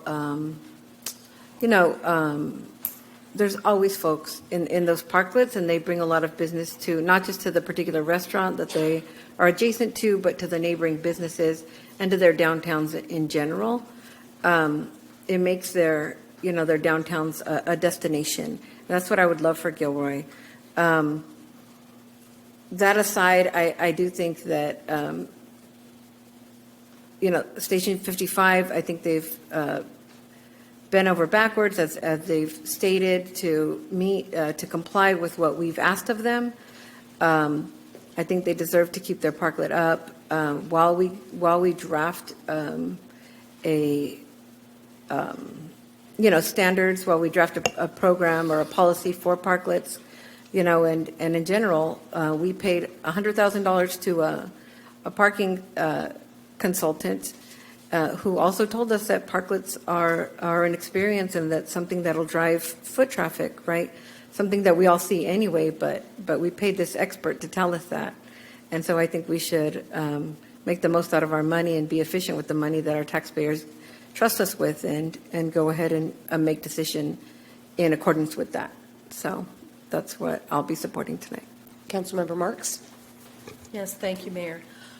I wrestled with this problem for 2 weeks. I'd wake up in the middle of the night thinking about this problem. And back in 20 or 21, we went ahead and unanimously, except for Councilmember Klein, who wasn't here with us, voted for a temporary COVID parklet. However, since then, I realized our city staff should have come up with a permanent parklet program way back in 20 and 21. Because just telling people do whatever you want wasn't really fair at all. And Station 55 did go over and above and build a nice one. I'll be honest with you, I wasn't really pleased with a lot of the bad publicity that we got as a council on Telemundo, San Jose Mercury, KTVU, because I felt we were doing what we had been instructed to do, basically. Temporary was temporary, and we gave 2 extensions. However, looking at the whole thing, I think, Tempo got drug into this when Tempo was not under COVID. That wasn't fair at all. I think we need to direct staff, or I shouldn't say we need to. I will be supporting a parklet program. I think staff should draft one that everyone can follow who wants to do it. And if someone wants to come in and put in that type of money, that's totally up to him or her. For the 2 parklets that are already there, I personally feel any permits for future development of those parklets to get them in alignment with the new parklet program, I feel personally should be waived because they've already paid all their permits for the first time around. I do believe they would have to conform to the new parklet program. I would really like staff to come back to the council before they even start writing the parklet program to ask us our opinions of what we would like to see, because I know I have 2 definite opinions of what I would like to see go into a staff report. I would really hope that this could be done a lot sooner than mid-year, because it's just drafting a program, and we know that our neighbors to the north and south have already done this. There's nothing wrong in borrowing some of their ideas. So, I appreciate everyone who came and talked. It's been a rough month, but I think we finally crested the hill. Okay, thank you. Councilmember Hilton. Thank you. So I am in support of parklets. I was a part of back in 2017 and all the benefits that they had then. And I'm still in benefit. And still believe that they are a good benefit to the community. I am pro-business and supportive of local economic development. I believe that we should stay out of the way of business, and that's what we decided when we did that temporary outdoor dining, is to allow businesses to do what they do best, and I don't want to get in the middle of that. We did have a third-party consultant, as someone already said, that showed us that we have room for parklets, the benefits of parklets, and currently in downtown right now, parking is underutilized. I believe that the general public who may just be tuning in to this item today, or whether they caught it on TV, or they're going to read this or watch this in the future, they're not going to dig into the logistics of each program and the timing and all that. It's too much. I think what they're going to see on the outside is that there's two parklets. They're both in the historic downtown. They're both made of wood. They're both in parking spaces. They're both being used by restaurants to stay in business. Both have a city recommendation to allow them to exist until we formalize a policy, and hopefully a city council that makes a decision to allow them both to remain in place. So I will be supporting that we allow Station 55 to remain in place until we come up with a policy. Councilmember Klein. Like Councilmember Marks mentioned, I came into this late in the game in the sense of COVID and after the after effects of COVID, and just looking at what we were presented both in August and December, in my mind, and being consistent with what that presented itself, and not seeing a real desire. And again, you get feedback after the fact, and it gives you cause, or it gives you things to think about. I appreciate staff and the survey they did. I don't necessarily. I just appreciate what they presented to us, and I look at it differently, I guess. And I'm more of there being consistency in what's presented out there as far as a policy. And so, obviously, at this point, there's enough there for that to be the next step in looking at what that policy would be. But I think it's very incumbent that we do the right thing with a parklet policy and design. Everything's uniform in that sense too. But that also means the two existing ones would have to fall in line with that in the sense of the design and standards, what we create. And so that's also important to understand that too, because there seems to be a lack of understanding on that. And again, where that comes from, I don't know. I'm just saying my observation of this, especially in the last 4 months in this process. So that's kind of what I'm thinking about. So. All right, Councilmember Tovar. Thank you, Mayor. And, well, I think everybody knows where I stand. So, but I think it's important for me to share a little bit of, again, the information, the feedback that we got from, again, what we created was a equal, fair, confidential, no pressure online survey that was done in English and Spanish. And the folks that replied back, again, this is all confidential, 90% of the folks that replied said they would be in favor of having parklets in downtown. You look at all the numbers, and the people have said 80% of them have experienced it, they enjoy it. Do you think having more parklets will enhance the community? You're looking at 90% of the folks that replied back were in favor of that. And so I think it's important for folks to know that. And I understand, I appreciate what my fellow council members are saying, but and I like what was said earlier. You know, we need to start thinking about how do we help our businesses survive. You know, and if it's a uniform look, let's figure that out. You know, one of the things that was brought up, and again, this is depending on how this vote goes, and I think it's important enough to make this a priority. I heard earlier that it would be mid-year. I don't understand the length of time it's going to take to do that. In my continued research, reaching out to other cities that have done something, you know, the longest period of time that a city is taking is about a month, right? So the businesses don't suffer. So I asked the council that, again, depending on where this vote goes, that we also examine when we bring something back for discussion, because I think it's important enough to show the community, show our businesses that we support them and we want to get something in place. And if they have to make the necessary changes, by all means. But let's give them that opportunity. So obviously I'm going to be in favor of creating a parklet program. Okay. I'd like to say something. I've never felt that the parklets are a parking issue. So I want to say that. I'm in agreement with the parking management survey that we got, which says we're okay on parking. So for me, having parklets is not about the consumption of a parking space because we need the parking to be there. We as a city have a bigger problem with enforcing our parking rules. We have signs that say 15 minutes or 2 hours in certain places, and we don't enforce that. And too many employees are using those spaces. Too many construction people are using those parking spaces. So I just want everyone to be clear that this is not about the parking space for me, for the parklet. I do believe, though, that the results of the survey that the city did, which I think for the most part was what council directed them to do, indicates to me anyway that even if we pursue a parklet program, we are not likely to get anyone else who's going to want to put in a parklet at their own expense, because that is the key. This isn't a parklet program that the taxpayers are funding. This is would be a parklet program that the business owner who wants to put one in has to put in. So the existing parklets that are there are the ones that I think are most likely to be the only ones that will be there, at least for the very near foreseeable future.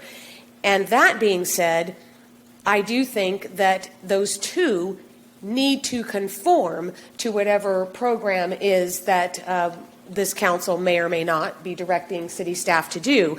And in my personal opinion, since we're all kind of saying what our opinions are, those two parklets would need to change, both of them. They would not remain exactly as they are. I personally think that parklets should not be allowed to restrict the visibility of other businesses around them. It's not right to one business to be made invisible while another is taking up more space just to attract people to theirs. So that needs to be a consideration. If it's a parklet that's near an alley, like the one at Station 55 is, people coming out of that alley have to be able to see into traffic. It can't be a structure that is higher than a parked car would be, because that's what you would have there and have to look around in order to safely get out of that turn. So what I'm saying is that's fine to pursue a parklet program if that's how we're going to go, but that my opinion is that the two that are there would need to change. They would not be able just to stay how they are. And also that there should be fees imposed. These have been temporary, and they've been, other than the construction, there's been no cost to the people who have them. In other cities that people are talking about, there are annual fees for use of each individual space. There is an annual fee to the city to inspect, to make sure that things remain up to code, to make sure that things are clean, to make sure things are safe, to make sure you're not stacking things that could cause a fire or any of those things. So there are annual costs that go along with the program that might change the mind of someone who already has a parklet. I don't know. But those are just things that I want to call out. And also that we talk about whether or not advertising signs could be put out in these parklets that are out in the street, because they can be distracting to drivers who should be paying closer attention to pedestrians, that might be crossing the street. So these are all parts of what we would want to address in how we would go forward. So those are the comments. Those are the things that come to my mind as I too have been stewing over this for the last few weeks as to how we could move forward. So We have okay, so I have Councilmember Armendariz wanting to talk again, Councilmember Tovar talking again, and so then Tom, do you want to be third? Okay, so Councilmember Armendariz. Well, I was just ready to make a motion. Oh, But if we have further discussion. Okay, Councilmember Tovar and then Councilmember Klein. I was going to do the same thing. So. Okay. Okay, Councilmember Klein. I'll second. Just to clarify, I look at Station 55 is a historic building. It's been there a long time. And to me, a parklet shouldn't take away from the architecture. It should add possibly to the architecture, but not take away from the architecture to where you can't see the structure clearly. The same thing for Tempo. I think Tempo's architecture is really nice. And in some ways, that parklet takes away from a real nice, beautiful design. So that's just my opinion, where I'm coming from on this. It's not a no. I'd like to see just those thoughts in the mind of both of the owners to think about the view from what people see and the perception of what they see in your restaurant if something isn't in the way of that. So just thoughts. Thanks. That's it. Okay, so somebody wanted to... Mayor? Yeah. Oh. I thought you. Well, I'd like to make a motion that we pursue a downtown parklet, and in the meantime, that we allow Station 5 to obviously keep their parklet, and then come back with all the feedback. And tempo. Yes, Yeah. of course, and tempo, right? And then coming back with all the comments that were made by the rest of the council members, so we can have that as a discussion. But also, I would ask that we look to bring this back sooner than later. So that would be my motion. Second. I have a discussion and a friendly amendment please. request. So my friendly amendment would be to include in the motion that it's very clear to these members of the public that have taken their time since the holidays, us and staff, that these two parklets remain in place until we come up with the parklet policy. Yes. Not right now. No, sneaking in any time ahead of there. No permit extension until parklet policy. That's what I'd like to see. I would accept that. Could I add something though too? Because in this, it's really just Station 55 that this is affecting in that sense. Tempo wasn't part of it. I know we're discussing that, but in this, that was the issue, temporary for Station 55. Yeah, but and I get that. So just see, it is revocable, and that is why it was brought back into the into the discussion. They would both fall under because a revocable policy. could mean that staff could just say, you know what, we found something that we need to revoke their permit for it, and then we're in the middle of this process again, and now maybe it's more of their customers or people. So that's why I want to include it together and then move forward, because we do have a lot of other work to do. That's why I would accept that amendment. Yep. Okay, so there's a So motion. any and all parklets would fall under this policy. Yeah. Okay, so there's a motion and a second with the amendment. Jimmy, you want to make a comment? And I've got there may be some other discussion too. I would like to make two comments, Madam Mayor. One is that should council pass this resolution or to give this direction, we can return at the next council meeting and give an extension to Station 55 and a statement that we will not revoke the permit unless we go to council first. That's important because at least it documents that they have an extension. Everybody's following under same paperwork and all that. I do have a request of council, though.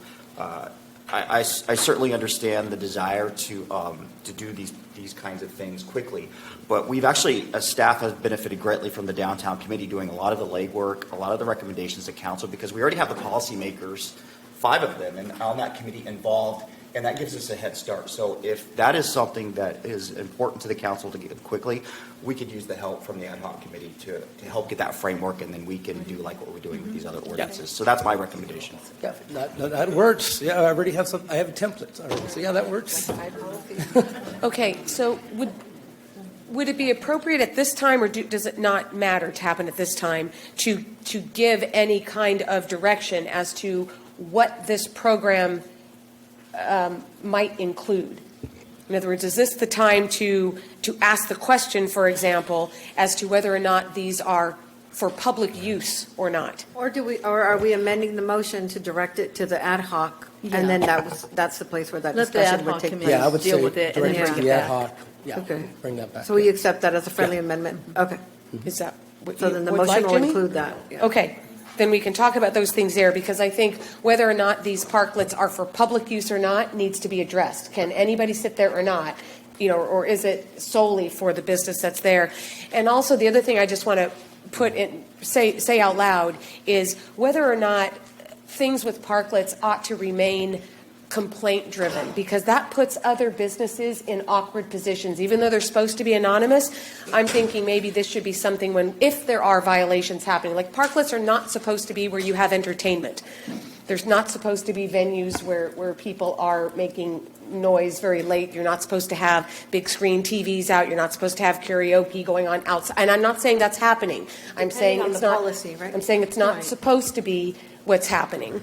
Depending on how you write the policy. Fine, but that's today how it's not, and it shouldn't fall on a resident who lives up above or on a neighboring business to have to complain. Well, let the subcommittee Mayor, go ahead right. and take No, it. we'll go ahead and do Yes, that. and But I that's just want to fine. ask the question. I respect what you're saying, but I also want to remind everyone, those folks who decided to move into a business district area, that's part of kind of, everyday life, right? And I understand what you're saying. I agree. I think after a certain time, have everyone go inside. But when we hear people complain saying they're loud, it's 8 o'clock, it's 7 o'clock, they have to be reminded where they moved to, right? So there's no reason to complain if it's during a certain hour, right? I'm just saying that. As long as that was the rule when they moved in.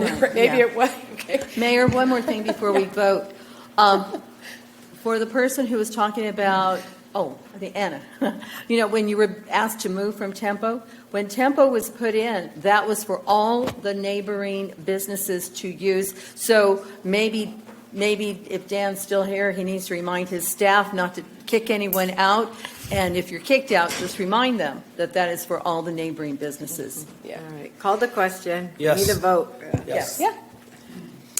Okay, so we have a motion to pursue a downtown parklet program and that it be handled by the downtown committee.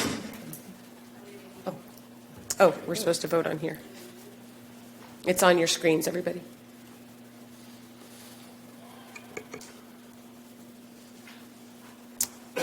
Okay, and that passed unanimously. 11.1, resolution establishing Gilroy Police Department's towing rates. Chief Espinoza or Captain Powell? Mayor, I need to recuse myself. Okay.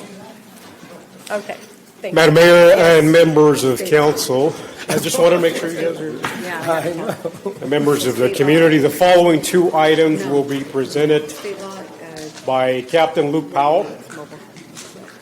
Particularly item 11.2, I'll preface that presentation by saying that I am extremely proud of the work that the quality of officers have put forth. In essence, they were tasked from building this program from the ground up. It's not an easy feat. Towing rates. Yes, he's going to do both of them back to back. Okay, members of the public, we're still in a meeting. Could you please not talk in council chambers? Thank you. I will be available for questions. Thank you, Chief. And if someone sitting at the back wouldn't mind closing the door, that would be appreciated as well.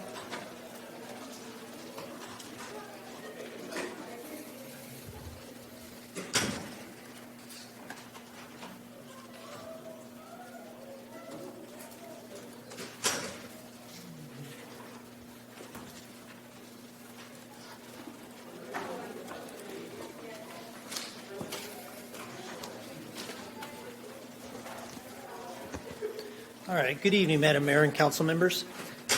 I'm here to recommend the adoption of a resolution establishing tow rates pursuant to GMC's Chapter 24A, Towing Services, Section 24.8 Regulations. Gilroy Municipal Code Section 24A.8 Regulations provides authority to the City Council to establish towing service rates through the adoption of a resolution. The current rates being utilized are based off the California Highway Patrol's Tow Service Agreement, or TSA, with various regional participants. CHP manages one of the largest government entity-initiated tow programs in the state, and its rates are viewed as representative and reliable benchmarks. Thus, many local agencies utilize the CHP rates in respective regions as benchmarks to establish their local tow rates. The purpose of this report is to formalize and establish the tow rates currently being utilized and include rates that are applicable to the City of Gilroy, which are not otherwise addressed in the CHP's TSA, such as abated or abandoned vehicles. The Gilroy Police Department previously reached an agreement with 3 tow companies to provide tow services for the City of Gilroy at the rates established in the CHP TSA. These 3 tow companies are All Pro Towing, Bracco's Towing and Transport, and Mark's Towing. These 3 tow companies provide the following services at the rates specified on this slide and in your staff report. Additional rates may be applicable for situations requiring unusual and or specialized equipment. These additional incidentals are rare and thus not included in the resolution. One area of the CHP TSA that was not addressed and has become an issue is the rates for abated or abandoned junked vehicles. When these vehicles are abated, the tow companies take a loss because it costs them more money to dispose of the waste than there is value in the dismantling of the vehicle. These vehicles contain hazardous materials such as radiator fluid, engine oil, transmission fluid, and refrigerants. Many contain biohazards such as hypodermic needles, feces, and urine. These vehicles hold very little value because they are unregistered, no longer roadworthy, unsafe, and will never return to the street. In addition to the added cost of disposal fees, California Vehicle Code Section 22851 mandates that junk vehicles be stored for a minimum of 15 days to allow the owner time to claim the vehicle. The tow companies do not recoup any storage fees on vehicles that go unclaimed. This equates to an additional loss of approximately $1,800 to $2,100 per vehicle. The City of Gilroy and the Gilroy Police Department recognize the financial impact that junk vehicles can have on rotational tow companies. Staff recommends the following rate additions. Junked, abated, or abandoned passenger vehicles valued at less than $500 that are dismantled, a flat rate of $900 per vehicle. Junked, abated, or abandoned recreational vehicles valued at less than $500 that are dismantled, a flat rate of $1,500 per vehicle. It is important to note that in October of 2018, the Police Department received authority from City Council to include a $1,000 fee for junked RVs. If adopted, the associated increase of $500 will include in the newly adopted fee amount of $1,500. To qualify for these rates, the junked vehicle must meet the following criteria.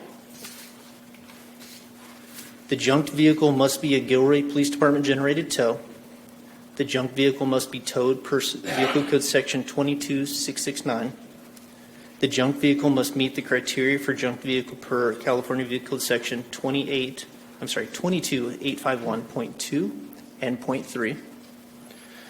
The projected fiscal impact of these rate additions is based on 2023 data. In 2023, the Gilroy Police Department towed approximately 1,000 vehicles.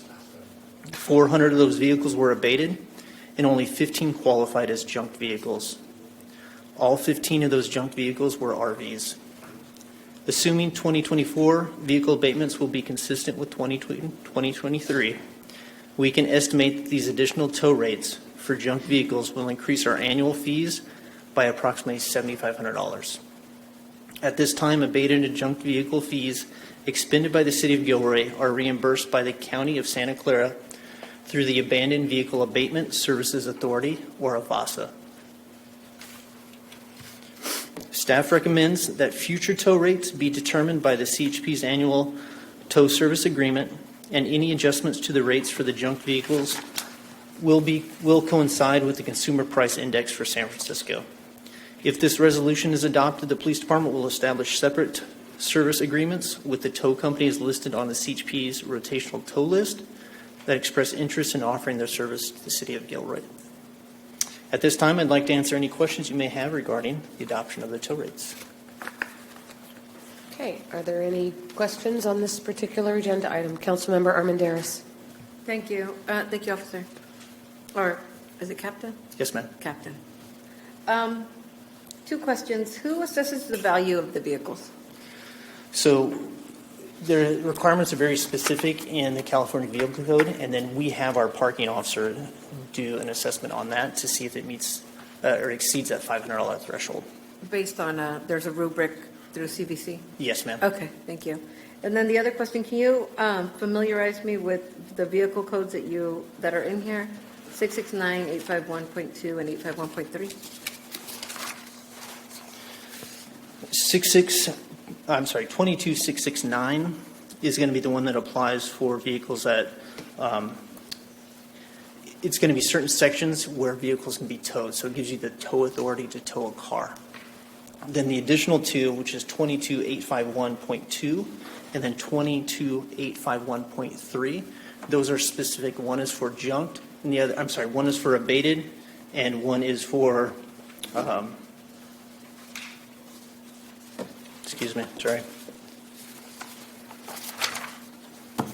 one is for abated and one is for abandoned. And those define or delineate what the criteria is Yes. for considering something abated and for considering something junked? Yes. Okay. And the reason I ask this, of course, is more common with RVs, but sometimes people inhabiting them, right?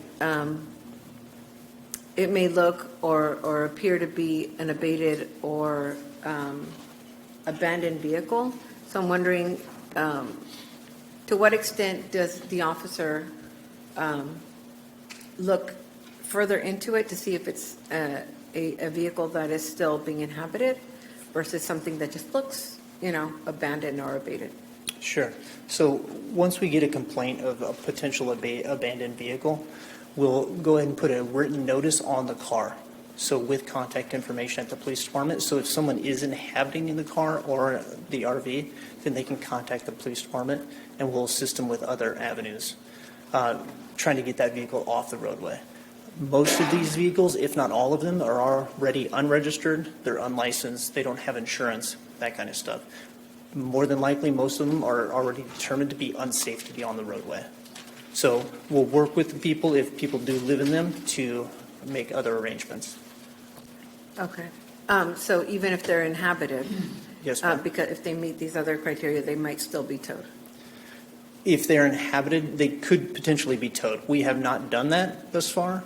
We would limit how many vehicles we actually do abate throughout the year. And like I said in the report, it's only happened 15 times last year. Okay.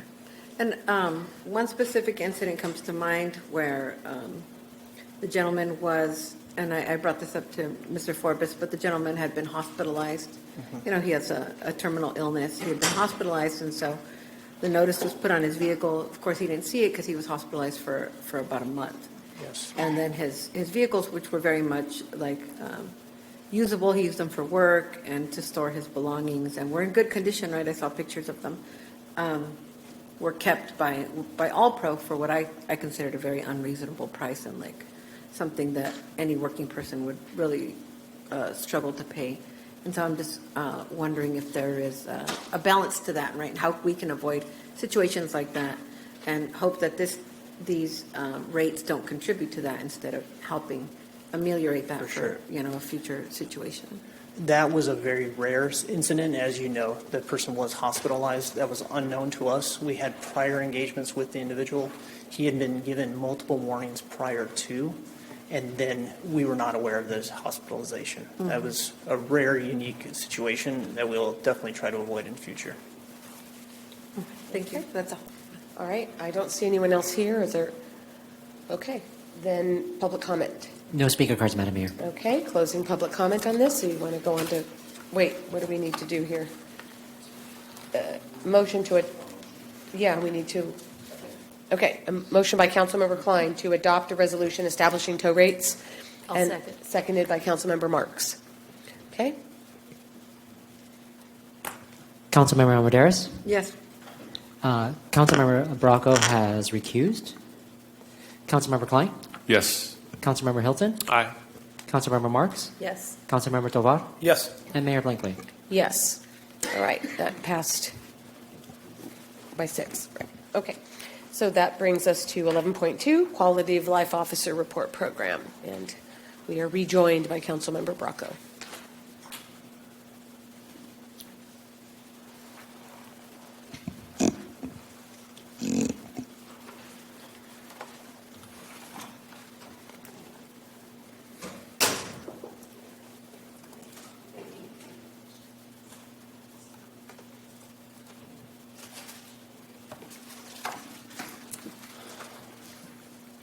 Okay, good evening. I'll be providing an update on the 2-year Quality of Life Police Officer Pilot Program.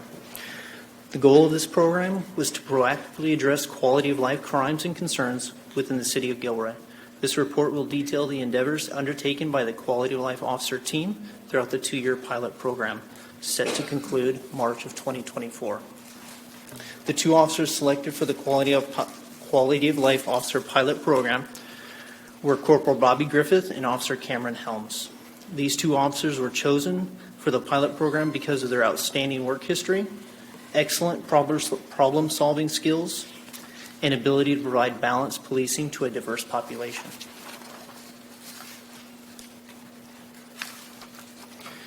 During the initial team development phase, the QL team met with other police departments with similar teams to charter a best practices approach. They learned that a collaborative approach and partnership with local unhoused service providers were paramount in delivering a successful service model to address unhoused issues and concerns. The daily duties of the QL officer include, but are not limited to, responding to calls for service related to unhoused individuals and/or encampments, following up on new or ongoing complaints, working with property owners to resolve quality of life related problems, building relationships with the community and faith-based organizations who work with the unhoused community, and community outreach and education on the issues and challenges affecting our community. The QL officers liaison with patrol personnel to help answer questions, provide community service updates, offer follow-up assistance, and provide case law updates. Most of the QL officers' days are spent proactively going out to encampments and making face-to-face contacts with the unhoused community. The QL officers do not wear a traditional police uniform and identify themselves as a resource for help and information. One of the primary goals is to get to know the unhoused community on an individual level, build their trust, and try to understand what type of services that individual needs and would benefit from. The QL officers had already contacted if the QL officers had already contacted an individual and the individual had not been in contact with our partner service providers, the QL officers would coordinate a site visit at the individual's encampment. This approach has had success as the QL team has been able to establish relationships with local service providers, including Home First, the South County Compassion Center, Goodwill Strive, Carry the Vision, Abode Services, Santa Clara County Behavioral Health Services, Mobile Crisis, St. Joseph's Family Center, and the Salvation Army. While on site, the QL officers determine if the encampment is on private or public property. If the encampment falls on private property, the QL officers will contact the property owner and determine if they want the unhoused person on their property. If they do not, the QL officers will warn the unhoused individual of trespassing and ask them to leave. The QL officer will then follow up with the property owner to get written trespass warnings on file with the police department, ensure the property has proper signage, and give the unhoused individual a period of time to relocate their encampment. If voluntary compliance is not achieved, the QL officers will then make an arrest. If the unhoused individual is located on public land, the QL officers will try to work with the individual to identify a long-term housing solution. In either case, if the QL officer identifies an illegal activity, the QL officer will take the appropriate enforcement action based on the observed violation or violations. The first chart on this slide illustrates the total number of calls for service the two QL officers handled over the 2-year pilot program. The percent of the total QL-related calls for service for the entire department, the number of individuals referred to our partner service providers, the individuals who received services, those who received housing, warnings issued, police reports generated, arrests, and vehicle tows. The second chart shows the number of cleanup efforts. The QL officers partnered with the City of Gilroy Streets and Parks and Landscape Divisions, the Santa Clara Valley Water District, Union Pacific Railroad, and private property landowners in cleanup efforts. The QL officers ensure that these cleanups are conducted in accordance with all legal requirements and equitable treatment of all parties involved. QL officers conduct follow-up visits of previous cleanup locations to ensure cleanup sites are not repopulated. If individuals previously given trespass warnings return, the violation will be enforced. If an individual is new to the location, they will be issued a trespass warning and asked to leave. While providing security for the cleanup efforts, the QL team utilizes these opportunities to provide outreach by offering provider services to those who were contacted during each of the cleanup efforts. Some of the cleanup locations that gained a good deal of community interest in 2022 are as follows. The cleanup under the IOOF Bridge, just east of Monterey Street. The cleanup in the water canal from Monterey Street and Housen Street to Church. The efforts in the canal on IOOF Avenue next to Gilroy Prep School and South Valley Middle School were highly appreciated. On the next few slides, I've highlighted before and after pictures of just a few of our 2023 cleanups. We have Auto Mall Parkway, 10th Street and Railroad, Electa Court, Los Animas Avenue, the north end of the truck stop, Salachi Way, Uvis Creek, Uvis Park Drive and Laurel Drive, and this is going to be on the levee side. Challenges faced by the QL officers that make this team unique and specialized are service demands outnumber the capacity of the two officers. There are a substantial number of unhoused individuals who do not want the services offered. There is also a percentage of individuals who do not want to follow the structured environment of these services. There is a significant void in mental health, alcohol, and drug treatment programs and services. And lastly, the need for these service demand has not decreased. Understanding these operational parameters, these two QL officers have maintained a positive attitude and built strong partnerships with our local unhoused service providers, like Tim Davis from the South County Compassion Center and Luis Malgarejo at the Gilroy Armory. These partnerships have exponentially benefited the city and the service providers. Should the determination be made to extend the QL program, a set of enduring service goals and objectives will be upheld and sustained. These aims encompass sustaining proactive efforts to deliver enforcement and referral services to the unhoused community, employ best practices efforts and continue to evolve and develop the team to meet the community's needs, expanding community outreach to educate the entire community on unhoused issues, and serving as a liaison between all stakeholders to ensure overall community success. Persisting in identifying city locations requiring encampment cleanups and coordinating additional city-sponsored cleanups. Continuing collaboration with property owners, business community, and local service providers, guiding them on steps to facilitate cleanups. Maintaining QL officers as the police department's in-house experts and primary points of contacts for QL concerns. Collaborating with other city staff to establish long-term housing options and ensure the safety of those housing solutions. Providing recommendations for municipal code modifications or adoptions based on current case law and industry best practices. Integrating a Santa Clara County Psychiatric Emergency Response Technician, or PERT, clinician into the QL team to enhance the assessment and service provision for unhoused community with mental health needs.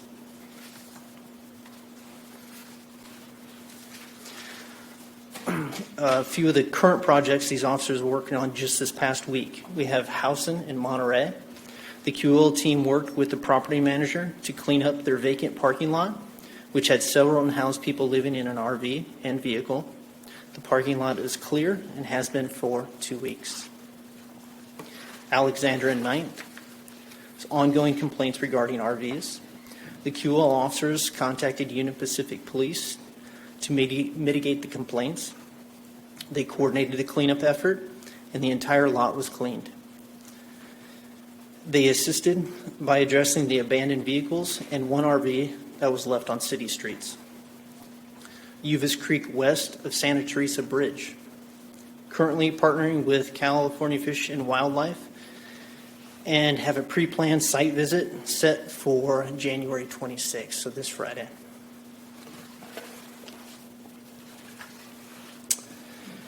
The staff believes that the Quality of Life Officer program is a commendable and effective initiative in addressing the complex and multifaceted challenges posed by the quality of life concerns within the unhoused community.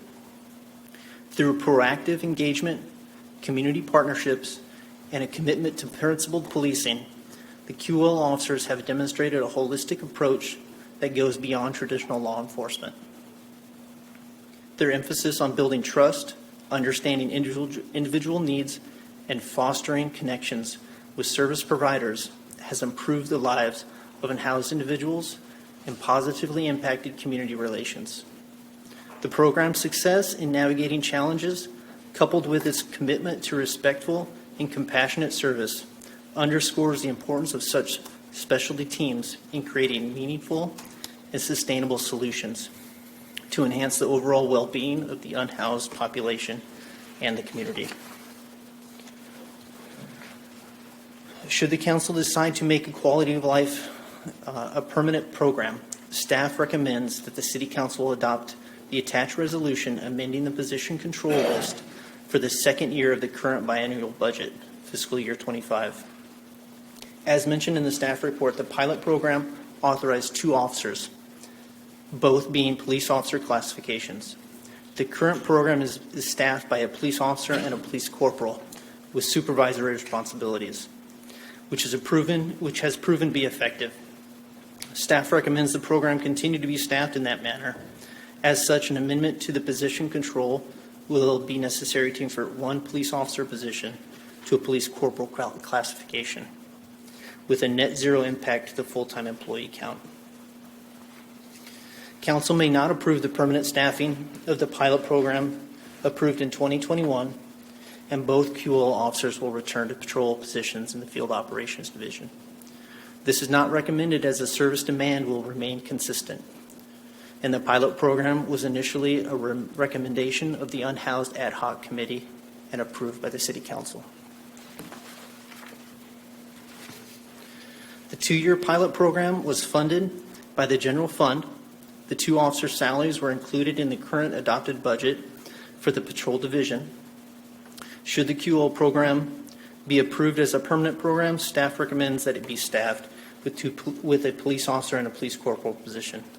The fiscal impact of converting 1 police officer position to police corporal position is approximately $8,800 a year. No budget amendment is needed, as the impact will be absorbed within existing expenditure appropriations within the department. At this time, I'd like to answer any questions regarding the Quality of Life program. Thank you.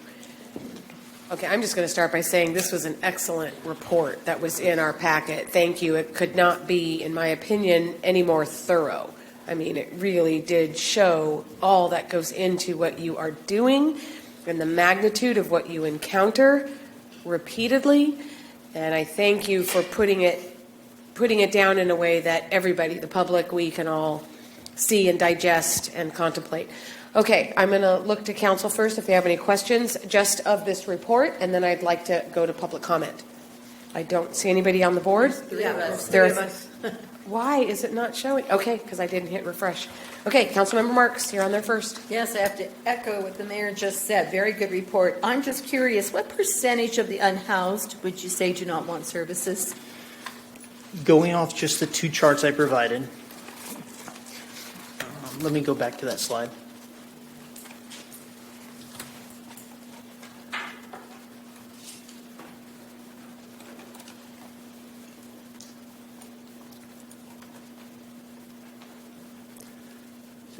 Okay, so just looking at these numbers alone.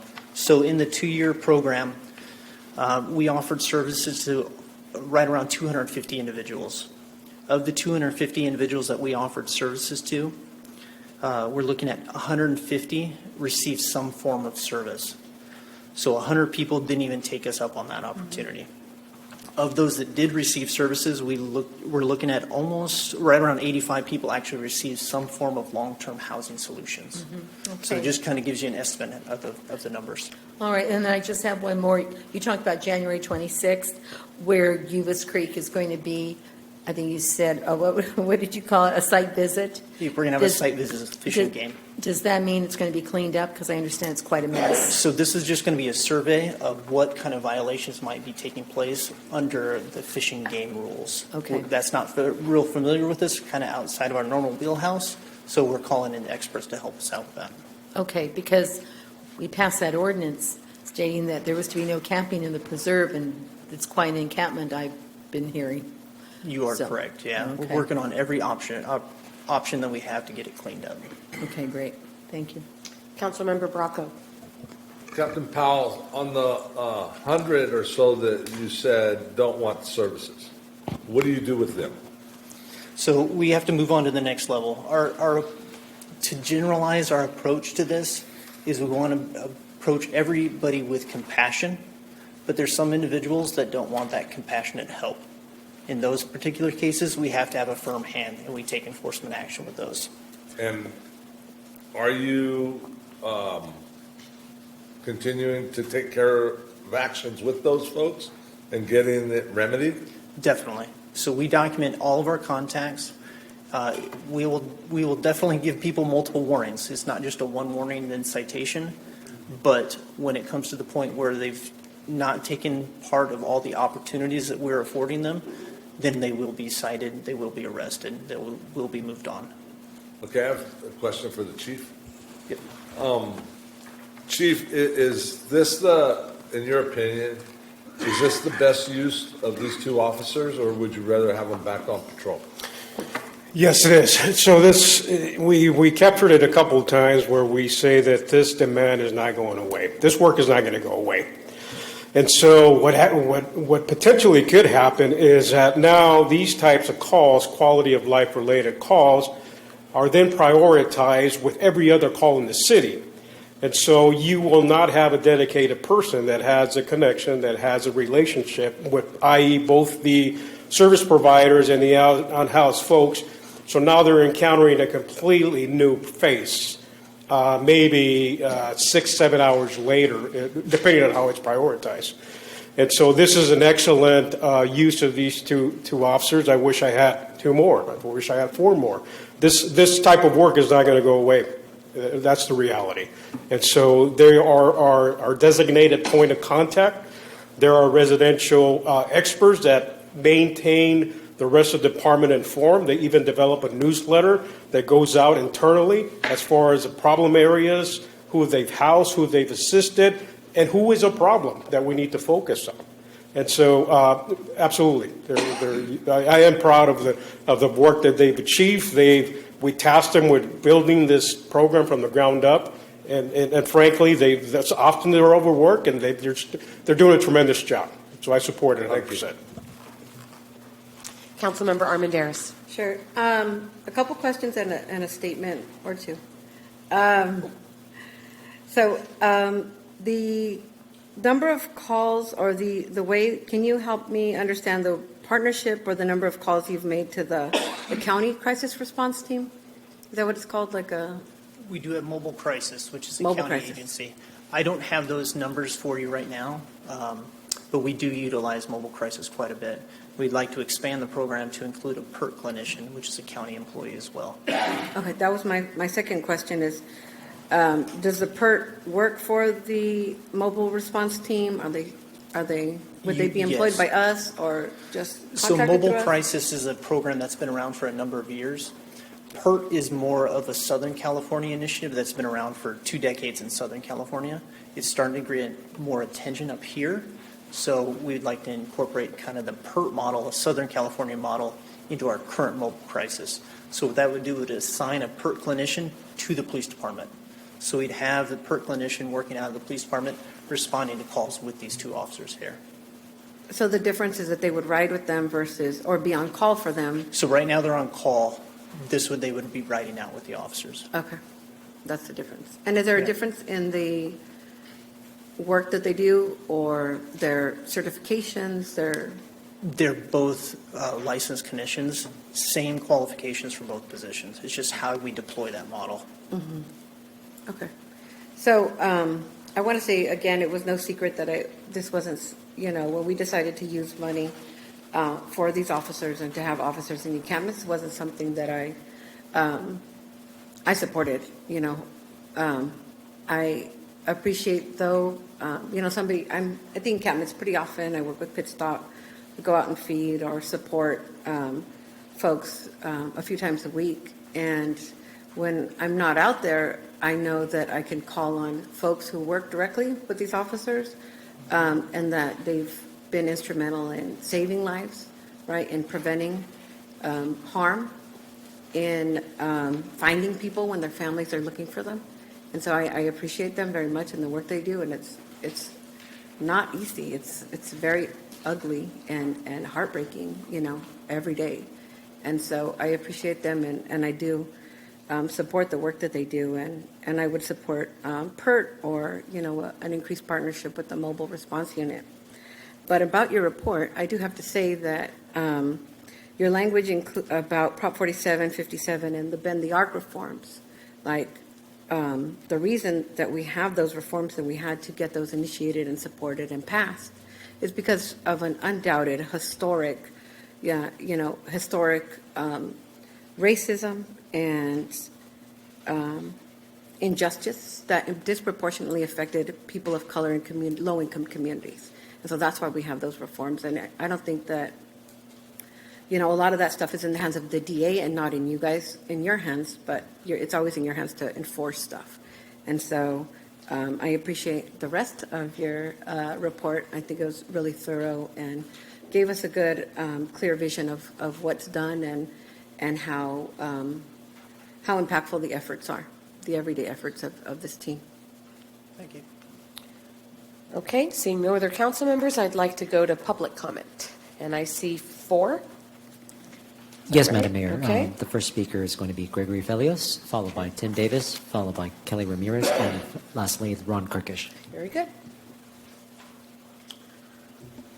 Thank you very much. I was fortunate enough to go through the Community Police Academy. And in the Community Police Academy, Corporal Griffith presented his program, the Quality of Life program. And now that you've read about it, we were so fortunate to see what he went through and what he and Officer Helms do on an everyday basis. This is a program that is a fabulous program. You've got people who are concerned about the unhoused population in this community. If you look on the social media app Nextdoor, and a great number of their comments are about the unhoused population and what are the police doing? What's the city council doing? This is something you can do. This is something that you can show them what they're doing. These 2 officers are, what a service you have here. You have an opportunity to utilize these individuals. I don't even think it's a question of whether you should or shouldn't. I mean, it's every city should have a program like this. And to follow up on Chief Espinoza, we need more people because the problem is out there, and here's your opportunity to address that. So I support this stuff. I support these people, and I wish more people, and again, get this information out to the community. What are the people doing? Look what we're doing. We have these 2 officers. You have an opportunity to contact these 2 officers specifically dealing with this situation. Thank you. Thank you. Yeah, Tim is next, and then Kelly. Thank you very much. My name is Tim Davis. I'm the director of the South County Compassion Center, and I've had the pleasure of working with these fine gentlemen for the last year. They really do an outstanding job. They also do something that's impossible, which is in between the people who want to clear out the homeless and also the people who want to help the homeless. So they're threading that needle very finely and doing an outstanding job. A couple things I'd like to point out is that their communication is really incredible. They let us know when a pending sweep is coming up so we can reach out and try to provide services and make it more, easier for them to be moved to another location, which is always disruptive. They work with us. They come to our staff meetings on occasion. They let us know when there's something unsafe in the neighborhood. The specific individuals that we both know about who have special issues, they will bring that up to us. A lot of people have ended up getting housed as a result of our connection with these folks. We share a list with them of folks who are on the house list so that they know, these people, if they are cited, it will actually destroy their housing possibility. I strongly endorse making this position permanent because I have seen firsthand how much it has helped us. But one thing I would add is that in addition to funding this program, you can help these officers also by investing heavily in pro-housing solutions, transitional housing solutions, advocating for ELI housing, because these types of policies will do more than just deal with the symptoms of homelessness, but actually create less folks out on the streets so they have less people that they have to deal with. Thank you very much. All right, Kelly Ramirez, and then Ron Kirkish. Good evening, Mayor and Council. I came this evening with no plans of speaking, so I have nothing prepared, but I was a little bit moved to share an experience I had. A few weeks ago, I had the distinct pleasure of riding along with Corporal Griffith. My apologies. I spent hours with him. I called and asked if I could have this opportunity so I could better educate myself on the issue of homelessness in the community and how specifically these quality of life officers are addressing this. I cannot impress upon you how absolutely they are an asset not only to the police department but to the community as a whole. Every time there was an encounter, we met with business owners that had squatters, responded to calls. Corporal Griffith took a phone call from a very distressed woman. His de-escalation skills were top-notch. He treated every single person with the utmost respect, empathy, and compassion. And it was genuine, it was not staged for me, and it was evident because of the way that the homeless people were responding to him. They knew him by name. He knew them by name. And he was calling one of, he knew the nonprofits that are working with the homeless in our city, and every time it was with compassion and professionalism. And we're not going to get rid of the homeless population in Gilroy. It's just not going to happen. And so this is one of many pronged efforts that can be utilized, and I highly recommend that these positions are made into permanent positions. My 2 cents. Thank you. All right, Ron Kirkish. I actually agree with all the three speakers. Quality of life is apt for the name for these people, for these officers. Without them, we wouldn't have the quality of life that we have today. It would decay. We need more officers. The chief said, I need 2 more officers or more. I think that's the direction we should actually go in this in the future. We need to keep the program going, give these officers a job, and thank them very much for the difficult job they're doing to try to keep our city safe and give us a good quality of life. Thank you. All right, thank you. Are there any others that I don't see? No other speaker cards, Madam Mayor. Okay, and then closing public comment, and that comes back to council where someone could make a motion. Yes, Councilmember Klein? I'll second that. Okay, so motion. So we have three parts. Can they all be taken at once? Yes, I think They excuse me, can? Yes, they can. Then let me read them and make sure that that's the motion you're making.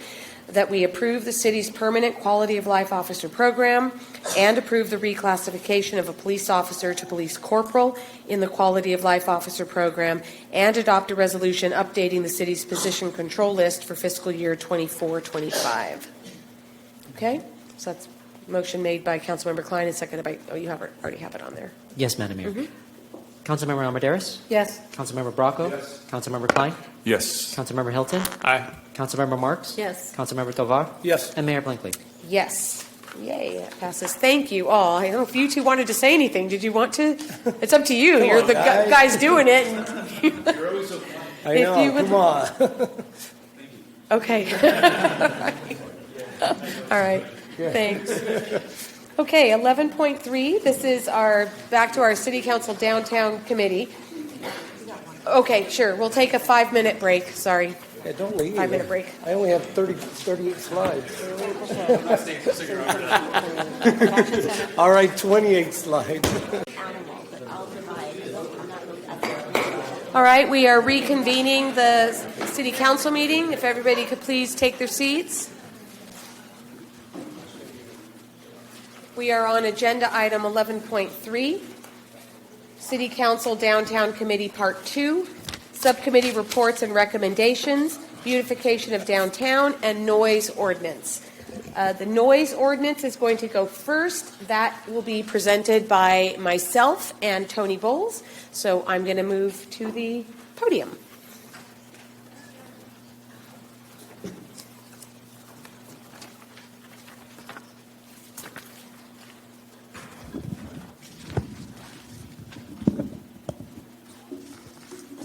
I'm short, just like you. I know. Can I go from here and let her stay there, or should she be here too? I think you should be here, yeah. That's for public comment. Okay, so Tony and I worked on this subcommittee, and in the packet for everybody is the work that we did, the memo that shows the suggestions or the direction we're going, and the number of cities that we looked at to see what their noise ordinance was. So I'm going to start by saying that what we try to address, or what we are proposing to the council, is that we have additional definitions for certain terminology that's in the noise ordinance so that it's clear, more clear to everyone, that amplified sound types, hours of operation, and permit exemptions be addressed and explained, and that we develop standards for the downtown specific mixed use district, just as we heard earlier. Mixed use, we have residents downtown, that can sometimes conflict with businesses, and so when it comes to noise, we would like that to be specifically addressed in the downtown area. The cities that we looked at as part of our study, even though this is all in your packet, but just to name them, is we did City of Gilroy, City of Morgan Hill, Hollister, Sunnyvale, Los Gatos, Mountain View, Milpitas, Campbell. That's it, those. And it wasn't that we picked those cities specifically. We were just trying to get a fairly well-rounded representation, and of course based on the cities that we could actually get some good information from. So with that, I'm going to turn it over to Tony, and she's going to go into more detail into the actual memorandum that's in your packet. Okay, good evening, council members. I would like to I'm not going to dive too deeply into your packet, but to say that the definition sections as articulated needs to be clearly defined, because it helps with law enforcement and helps generally enforce those orders if we can express to the public what that all means by definition. Going on to the amplified sound, it is important that we include the types of amplified sound to identify what it is exactly and what it refers to.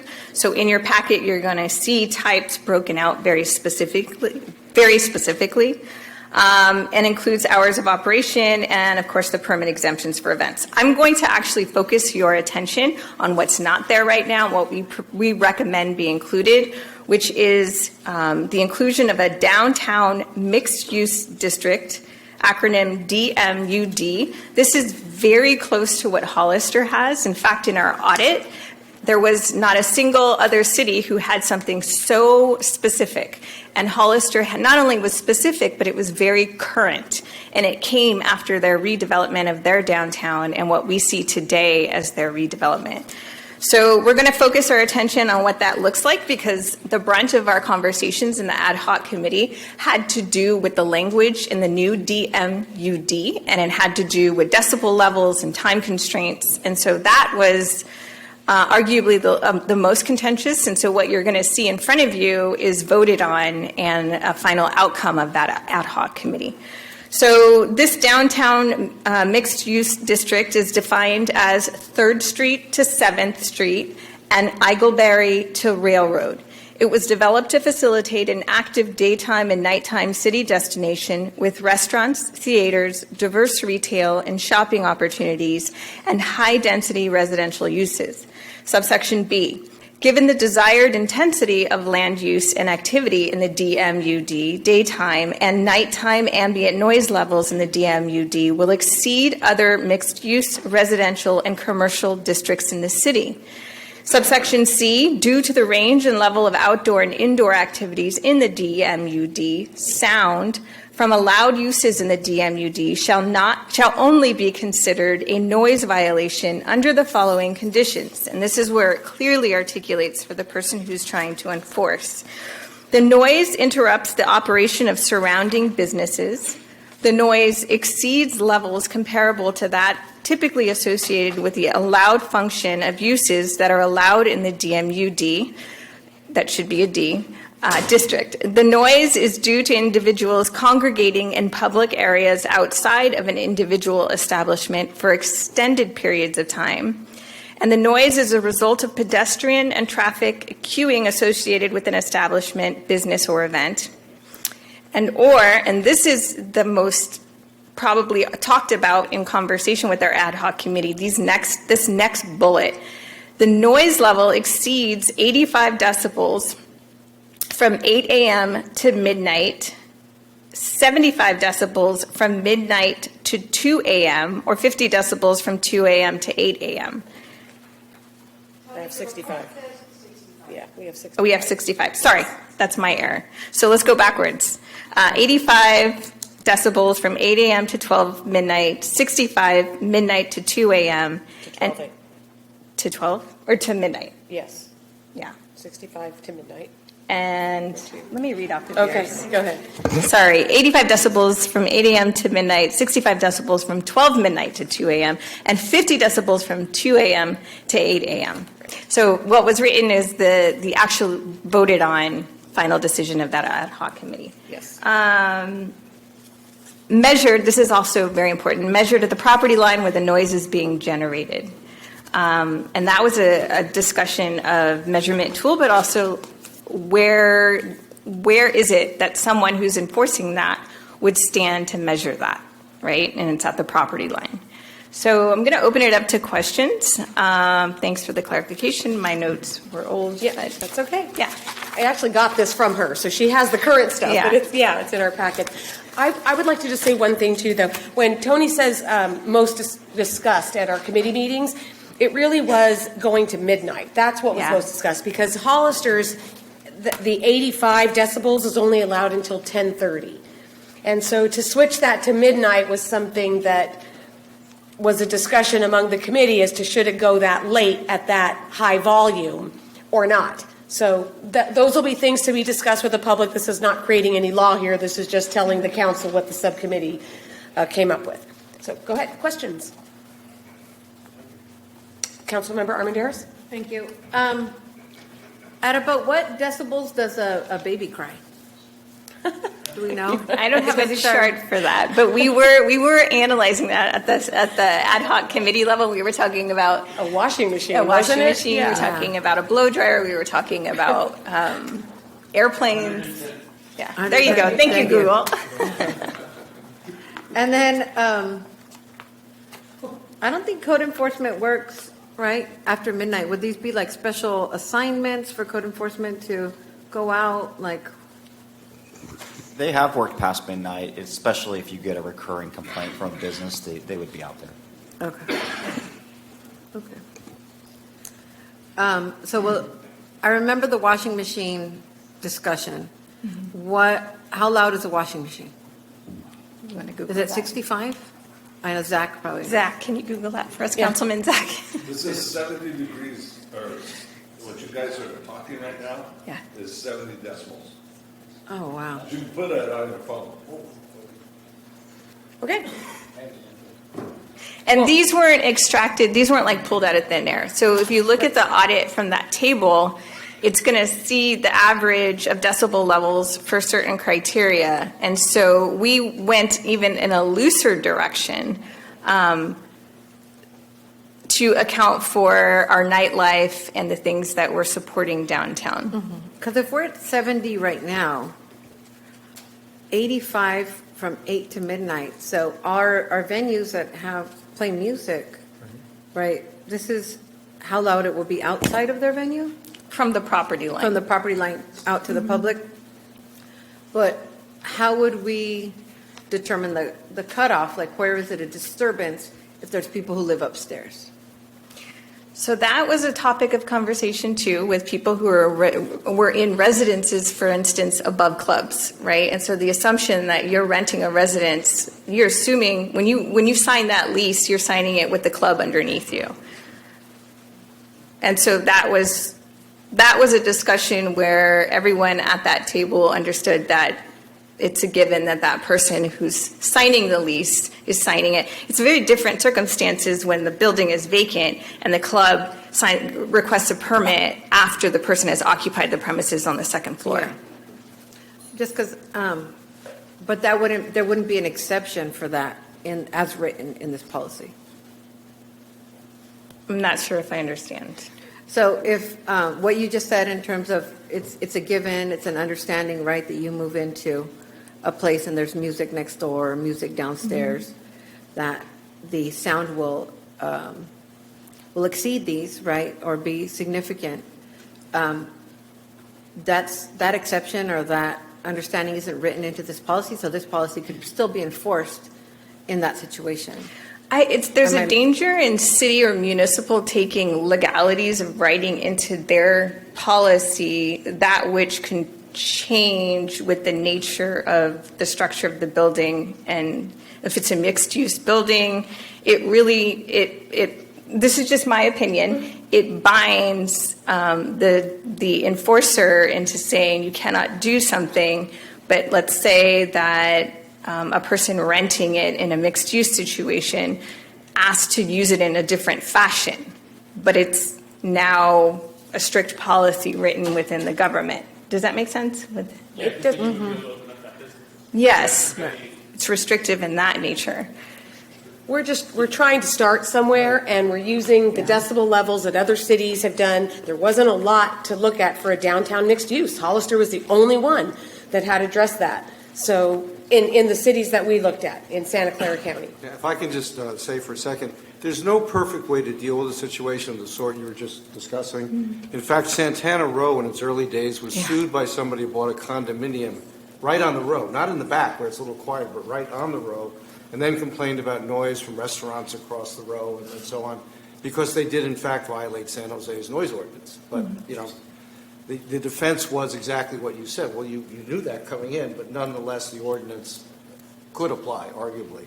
So there's no perfect answer to that. Yeah, All we can do is something- try to work on something that makes some sense. But our code enforcement officers would have to go try to enforce this, even though. Yeah, but there's a lot more to make this. This is just trying to see if the council has interest in even pursuing this. What it's going to specifically say, that's what has to be included with the public and how we actually write it, which is down the road because, like all of the subcommittee reports. Right. And any ordinance like a sound ordinance is difficult. We had a case where I represented a homeowner, and the homeowner next to him claimed that when he drove his car up the driveway, which is right at the property line, the noise exceeded the level at the property line that you're allowed to because you measured the property lines right next to the car. And I defended it on the basis that, you know, you have an intrinsic right to drive your car up your driveway. And we did win, but that's the kind of thing, again, that can happen, no matter how you write an ordinance. So I think we need to just look at general parameters and then do the best job we can writing one. All right, and then when we include language like extended periods of time, right? Open for interpretation in gray areas. Like you can err on the side of being overly explicit and deal with the consequences when they arise, or being not explicit enough, in which case you don't have any parameters and enforcement officers called on complaints and you have nothing to lean on. So it's sort of that in Either between. way you do it, there'll be situations that cause a problem. Yes. I guarantee it. So, okay, so unless there are anything, we have beautification that's next, if we're good with that. So, Tony, we're done? Okay, thank you. Good night. Fran, we should have color coordinated our outfits. All right, let's see. Oops, Bryce, did I? Sorry. I think he already has it up. Let's see. Sorry. Thank you, Bryce.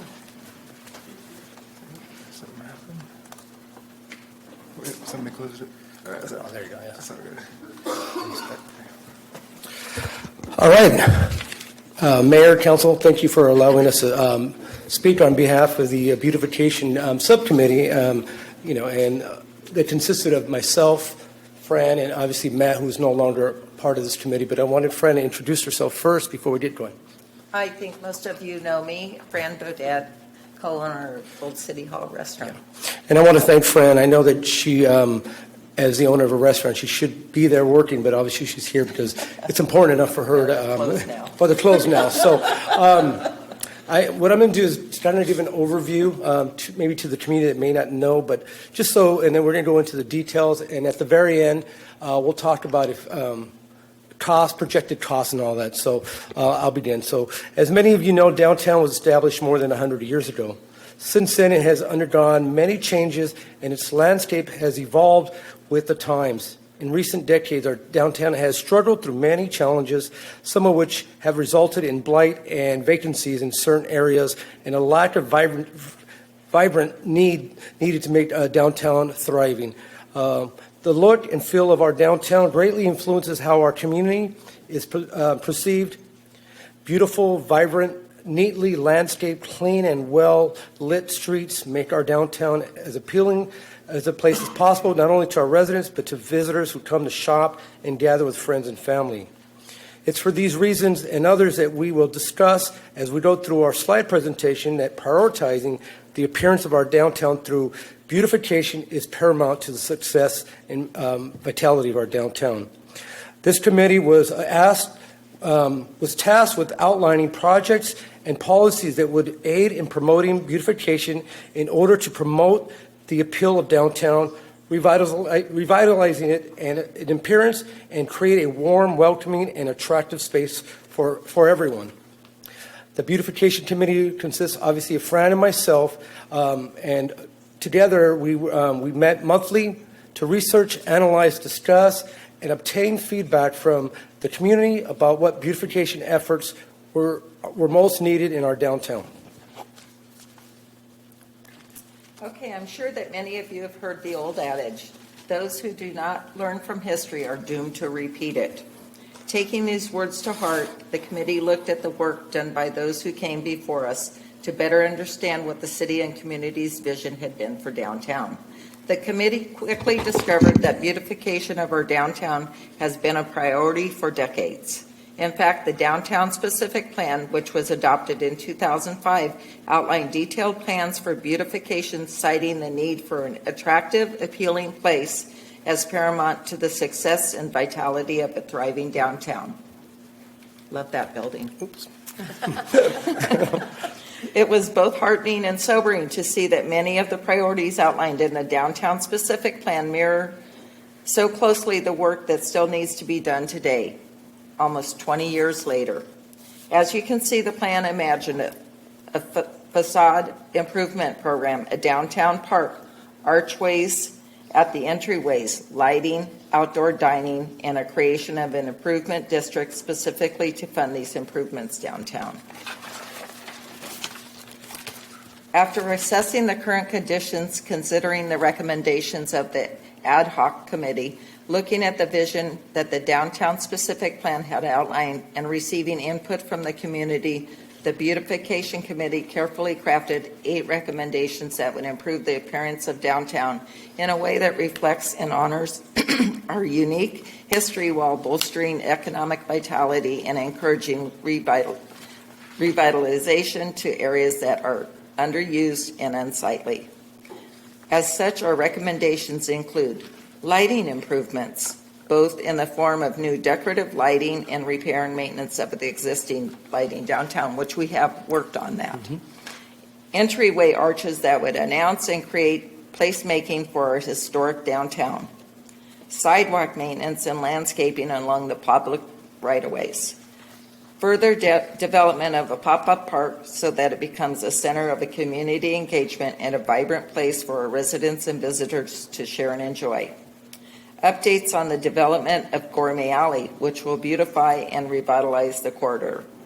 A plan to implement and launch the facade improvement and permit abatement program, which were part of the recommendations made by the Downtown Ad Hoc Committee last year and that are part of the downtown specific plan for Gilroy.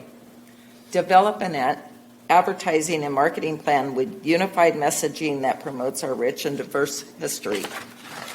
Finally, exploring sponsorship opportunities with new and existing community and corporate partners to help promote and expand the offerings downtown. Now let's briefly go through each recommendation so that you can get a better feel for each one. Lighting is one of the most impactful recommendations this committee is making because it not only improves the look and feel of downtown, but it also improves safety, security, and deters crime. Building a nighttime economy where people want to visit downtown and feel safe doing so is imperative to the success and vitality. Both are essential to attracting people downtown and creating a beautiful and safe place to enjoy at night. The lighting improvements recommended here would include, as a priority, the regular replacement of missing, broken, or burned out bulbs on a monthly basis throughout downtown Gilroy. Again, this promotes safety and beautification. Secondly, the addition of new and decorative lighting areas that are dark and or unsightly. Adding new lighting helps create appeal and interest in areas that are underused. This promotes development and creates a sense of safety and security. Examples of decorative lighting can be energy-efficient LED lights, like the ones that we have recently used to wrap the trees downtown, string LED lights that would go across streets or alleyways, or additional decorative lamp poles like the ones that we see currently downtown. Spotlights can be used in certain areas to highlight important and historical features of our downtown. Our second recommendation is the installation of 2 entryway or gateway arches on Monterey at 3rd and 8th Streets that would welcome residents and visitors to our historic downtown. In the top right picture, you will see the design for the downtown arch that was included in the 2005 specific plan. This one envisioned what looks like a garlic bulb at the top, while the particular design and specifications of the arch would be decided later. The concept and the idea to add these entryway arches has been something that has been desired for downtown for a long time.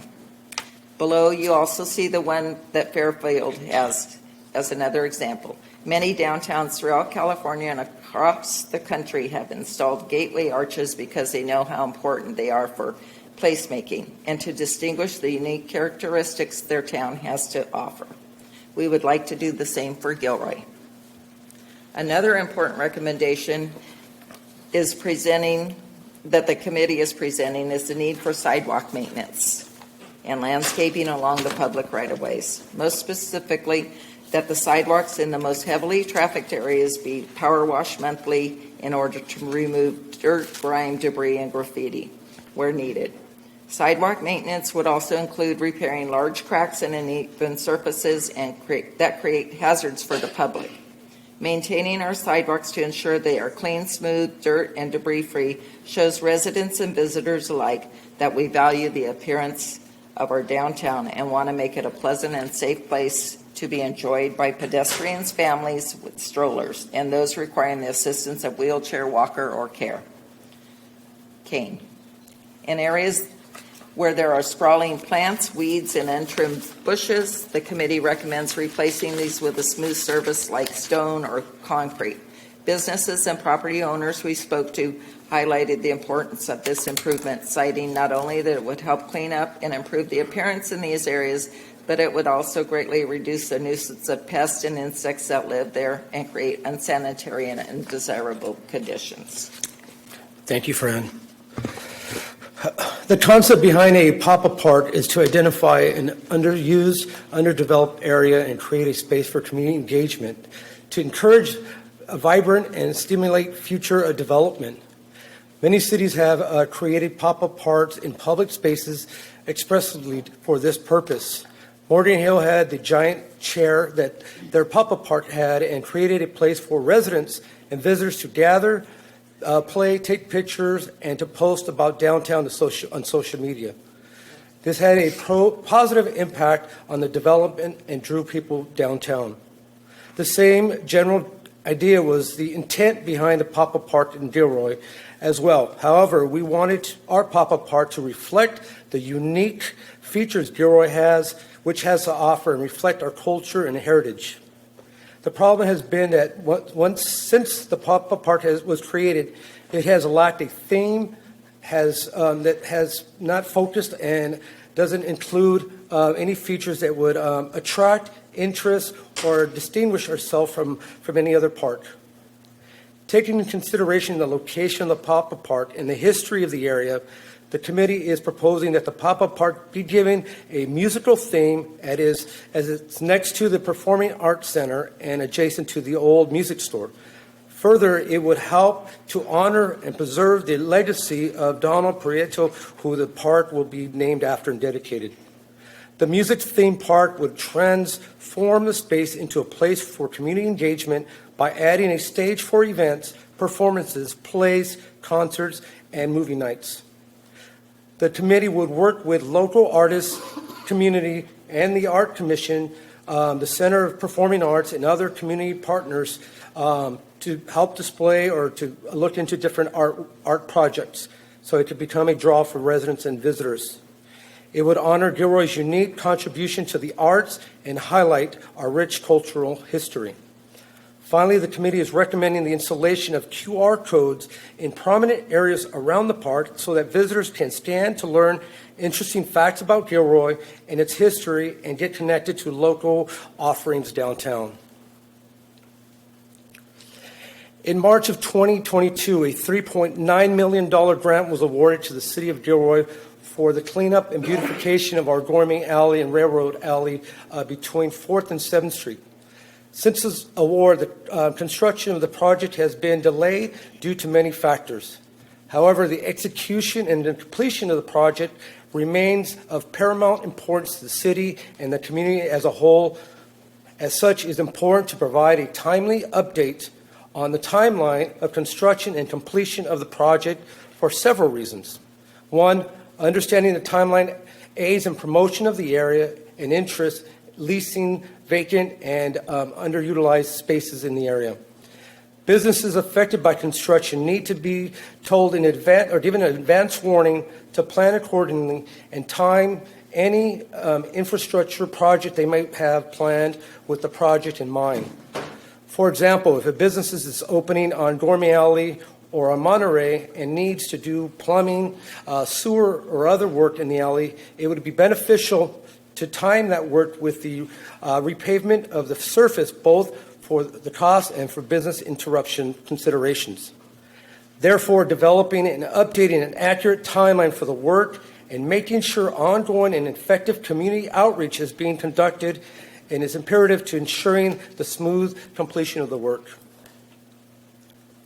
Another recommendation that came out of the committee was for downtown was to the development of a facade improvement and permit abatement program for downtown businesses. The program would allow businesses to apply for small grants for facade improvements to the outside of their businesses to promote beautification and would abate some of the permitting fees associated with awnings and sign installations to incentivize beautification and the timely completion of those projects. The financial impact to the city would be minimal, but the impact to the improving of the aesthetics appearance of our downtown facades would be significant, especially if the program is promoted and the community outreach is conducted to give the businesses and property owners the information needed ahead of time.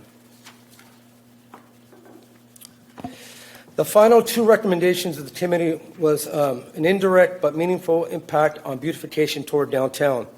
The first of the final two recommendations is to develop a partnership with our local community organizations to develop an advertising and marketing campaign to promote downtown with uniform messages that showcase our unique offerings. While this is an indirect approach to beautification, the committee feels it's an important consideration for the following reasons. Developing uniform messaging can be used across multiple platforms will help draw more people and more interest in downtown. Promoting downtown helps support our local businesses and attracts new ones. More business to downtown increase sales tax revenue to the city and helps our businesses grow. Additionally, revenues for both the city and our businesses help to fund beautification projects needed to attract more people and more businesses to our downtown. We can work with the Chamber, Visit Gilroy, the GDBA, and other local organizations to promote our downtown. Along the same line, the final recommendation of the committee is to explore partnership opportunities with corporate sponsors to create a win-win partnership that brings more businesses downtown and help fund beautification projects. The committee has identified a few opportunities for corporate sponsors that we feel could be multiple beneficial for everyone. For example, partnering with the Sharks, the local wineries, Amazon, Google, the local hotels, and Visit Gilroy could create opportunities for cross-promotion and be a springboard for discussions about future investments downtown. It is a recommendation, if the recommendations presented before council here tonight are approved as presented, then the next steps would be to work with staff to get cost estimations for capital improvement projects and maintenance work. The Beautification Committee understands that there is very little to no money allocated in the general fund to complete these projects. Anticipating this, the committee has identified potential funding sources that would relieve the burden on the city to fund these projects, especially in light of many other public infrastructure and community projects that may take precedence. One possibility for funding of the capital improvement projects that are recommended could be can be generated by the P-bid, which is something that is currently being explored for downtown. If the P-bid were approved, the assessment district could provide the revenue needed to some of the following: lighting, sidewalk repair, improvement, graffiti removal, weed abatement, and an advertising budget to help promote our downtown. Other recommendations such as installation of entryway arches, art installation, and a pop-up park and stage could be funded with a combination of donations, collaboration with sponsors, and other partners in fundraising efforts. The cost to provide updates on Gourmet Alley, provide community outreach, and to explore partnerships with corporate sponsors is minimal. By engaging in discussions with our community partnerships such as the Chamber, Visit Gilroy, GDBA, and other downtown businesses, then our communities and corporate partners, we can identify funding that would help achieve the committee's recommendations regarding these costs. Understanding the important impact that creating a beautiful and appealing downtown has on its future success, with the driving force behind the 8 recommendations that this committee has put forth today, these recommendations would not only improve the appearance of our town, but they would also encourage revitalization while honoring the unique aspects that only Gilroy has to offer. So for those reasons, the committee recommends approval of these recommendations and will now entertain any questions. All right, thank you. Sure. Okay, I don't know, start to my right. I always start to my right. I'm going to start to my right. Councilmember Bracco, do you have anything? Okay, Councilmember Armendariz? It was really thorough, no questions. Councilmember Hart? Sorry. I have a question. Please. I have a question, and I don't know if it's for you or it might be for staff, but the pop-up park, when does a pop-up park become a park? I mean, how the pop-up park has not gone through what parks generally have to go through, which is through our Parks and Rec Commission, through the public, and all of that. So can this pop-up park be more than it is without going through that process? Or I guess I'm just asking, can this in fact be, if we're going to try to vote on what to proceed with, can this be something that's included in here or not? Do you guys know? If you don't know, then yeah. Jimmy, do you know? I don't. Okay, it's all right. No, but that's- It was just a question. I don't completely understand the question. Okay, what is the this is a pop-up park. What can it be without going through the process that parks generally have to go through? And that is, so even though it is called a pop-up park, the area is not zoned for park activities. So any use of that facility would have to be taken into consideration with its current zoning. So some of the things you could normally do in a park, maybe athletic activities, things like that, may not be appropriate. So one thing that I believe the committee pointed out is it's a gathering place that has amenities, more interactive. So I'm not a park expert about what that is, but that is what separates that from a regular park, where it's just design, its function is much different than, say, a neighborhood park or a big Los Animas, which has numerous types of physical activities. Right. Physical activity in a pop-up park is going to be very minimal. You're not going to have a swing set. You're not going to have a jungle gym, things like that. So for music, as proposed here, that's okay? I would say it is. That's okay. Okay, that was my No, question. and Mayor, thank you for that question, because I think, and thank you, Jimmy, for that, your contribution there.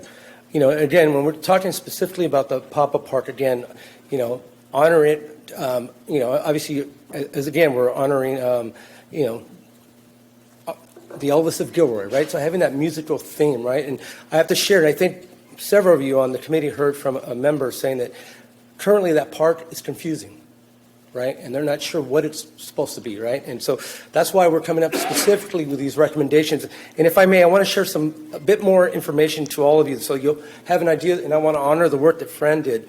You know, when we talked about the different recommendations, for example, lighting, you know, it depends obviously on the scope and the type, and that range can be anywhere from $10,000 to $50,000. For stage, construction costs, for a stage could vary anywhere from $50,000 to $150,000. It would depend on the size and the scope of work. You know, one of the contractors that we reached out to says that the city could actually lease a 12 by 12 wooden and metal stage for roughly about $1,500 a month.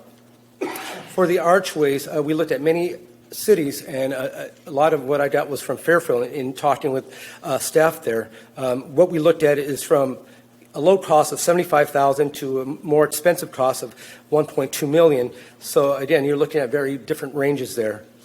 For the art installation, as mentioned, we would work with the artists in the community to develop a design, and then we could, you know, obviously go out and do a RFQ and sort of get the cost for that. And then I want to go back to one of the other important areas that we talked about. The P-bid for downtown could generate anywhere between $200,000 and $400,000. Okay, and this comes from the P-bid report that the city recently shared with the chamber. A P-bid would fund lighting, arches, sidewalk maintenance, public art installation, and possibly a stage for the park.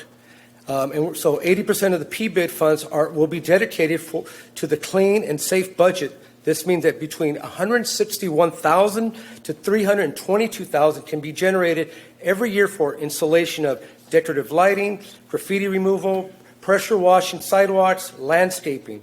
10% of that P-bid fund are dedicated to capital improvement, which means roughly anywhere between $20,000 to $40,000 that can be used for wayfinding signage, public art installation, and other public space improvements.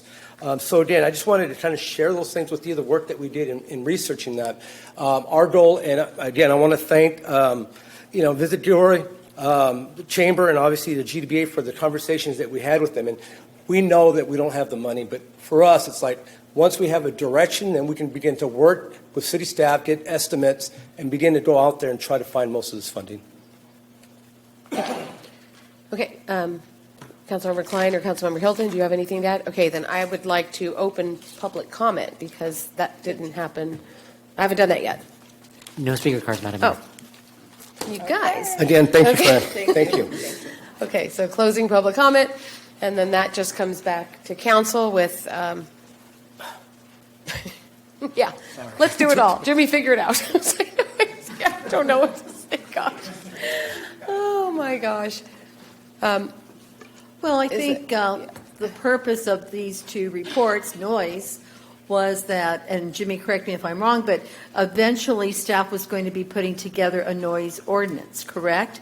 So I believe our subcommittee basically gave information that could be passed on to staff and incorporated into the noise ordinance when they wrote it, right?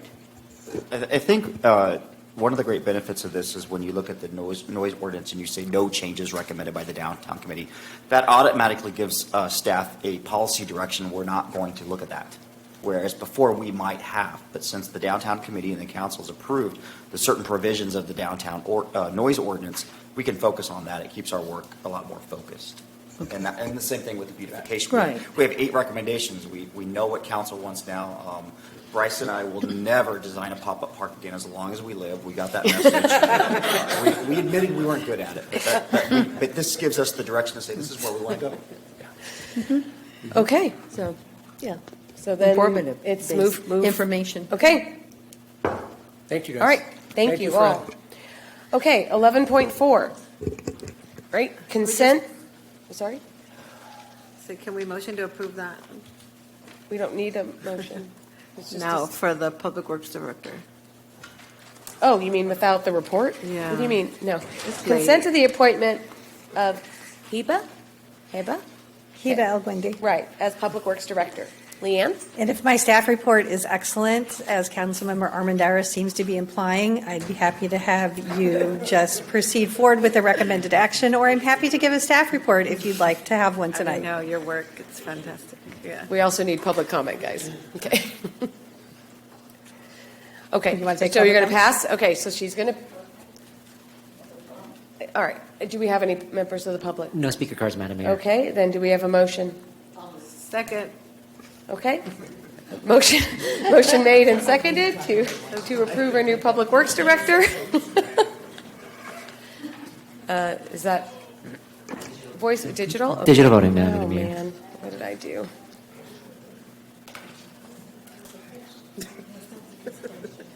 Oh, there we go. It's late, yeah. Yay. Okay. Unanimous. You can tell her it was very contentious, Leanne. Okay. Okay. City administrators' reports. No report. City attorneys.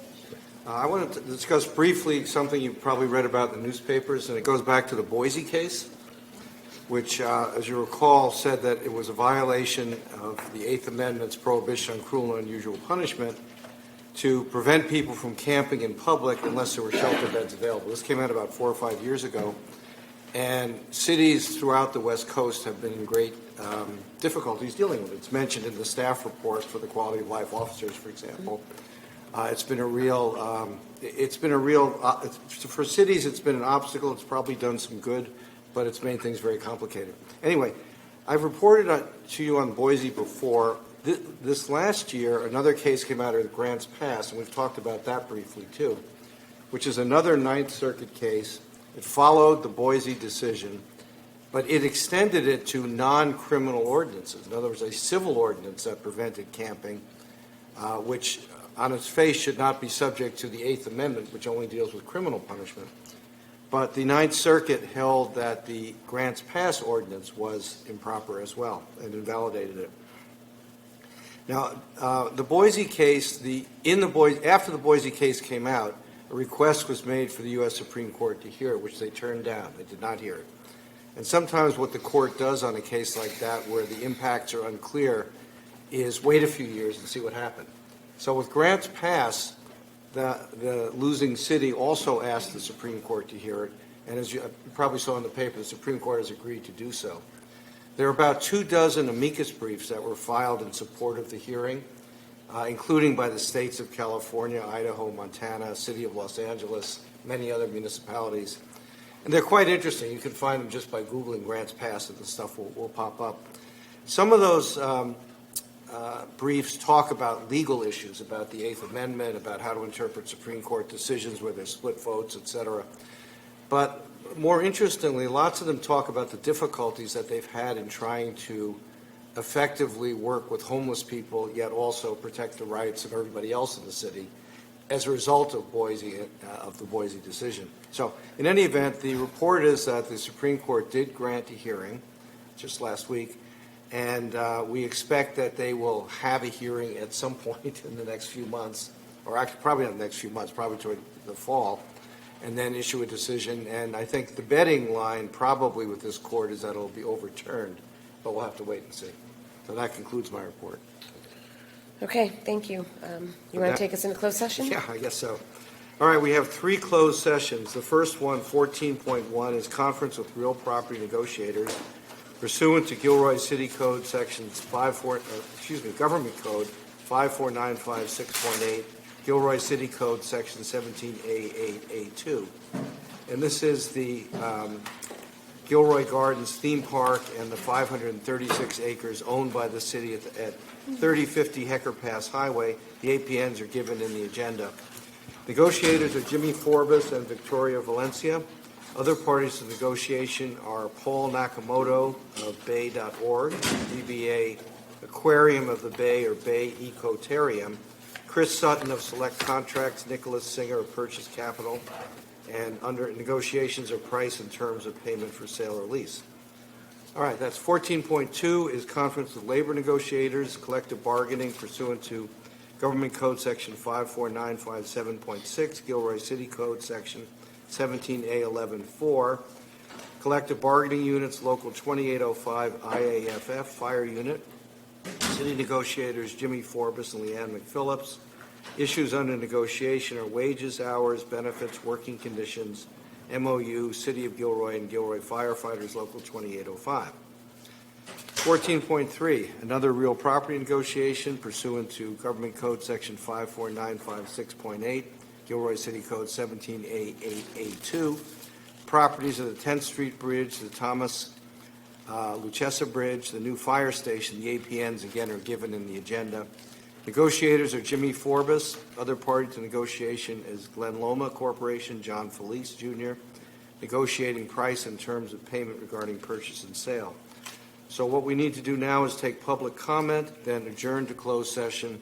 Once in closed session, we need to make a vote to stay in closed session.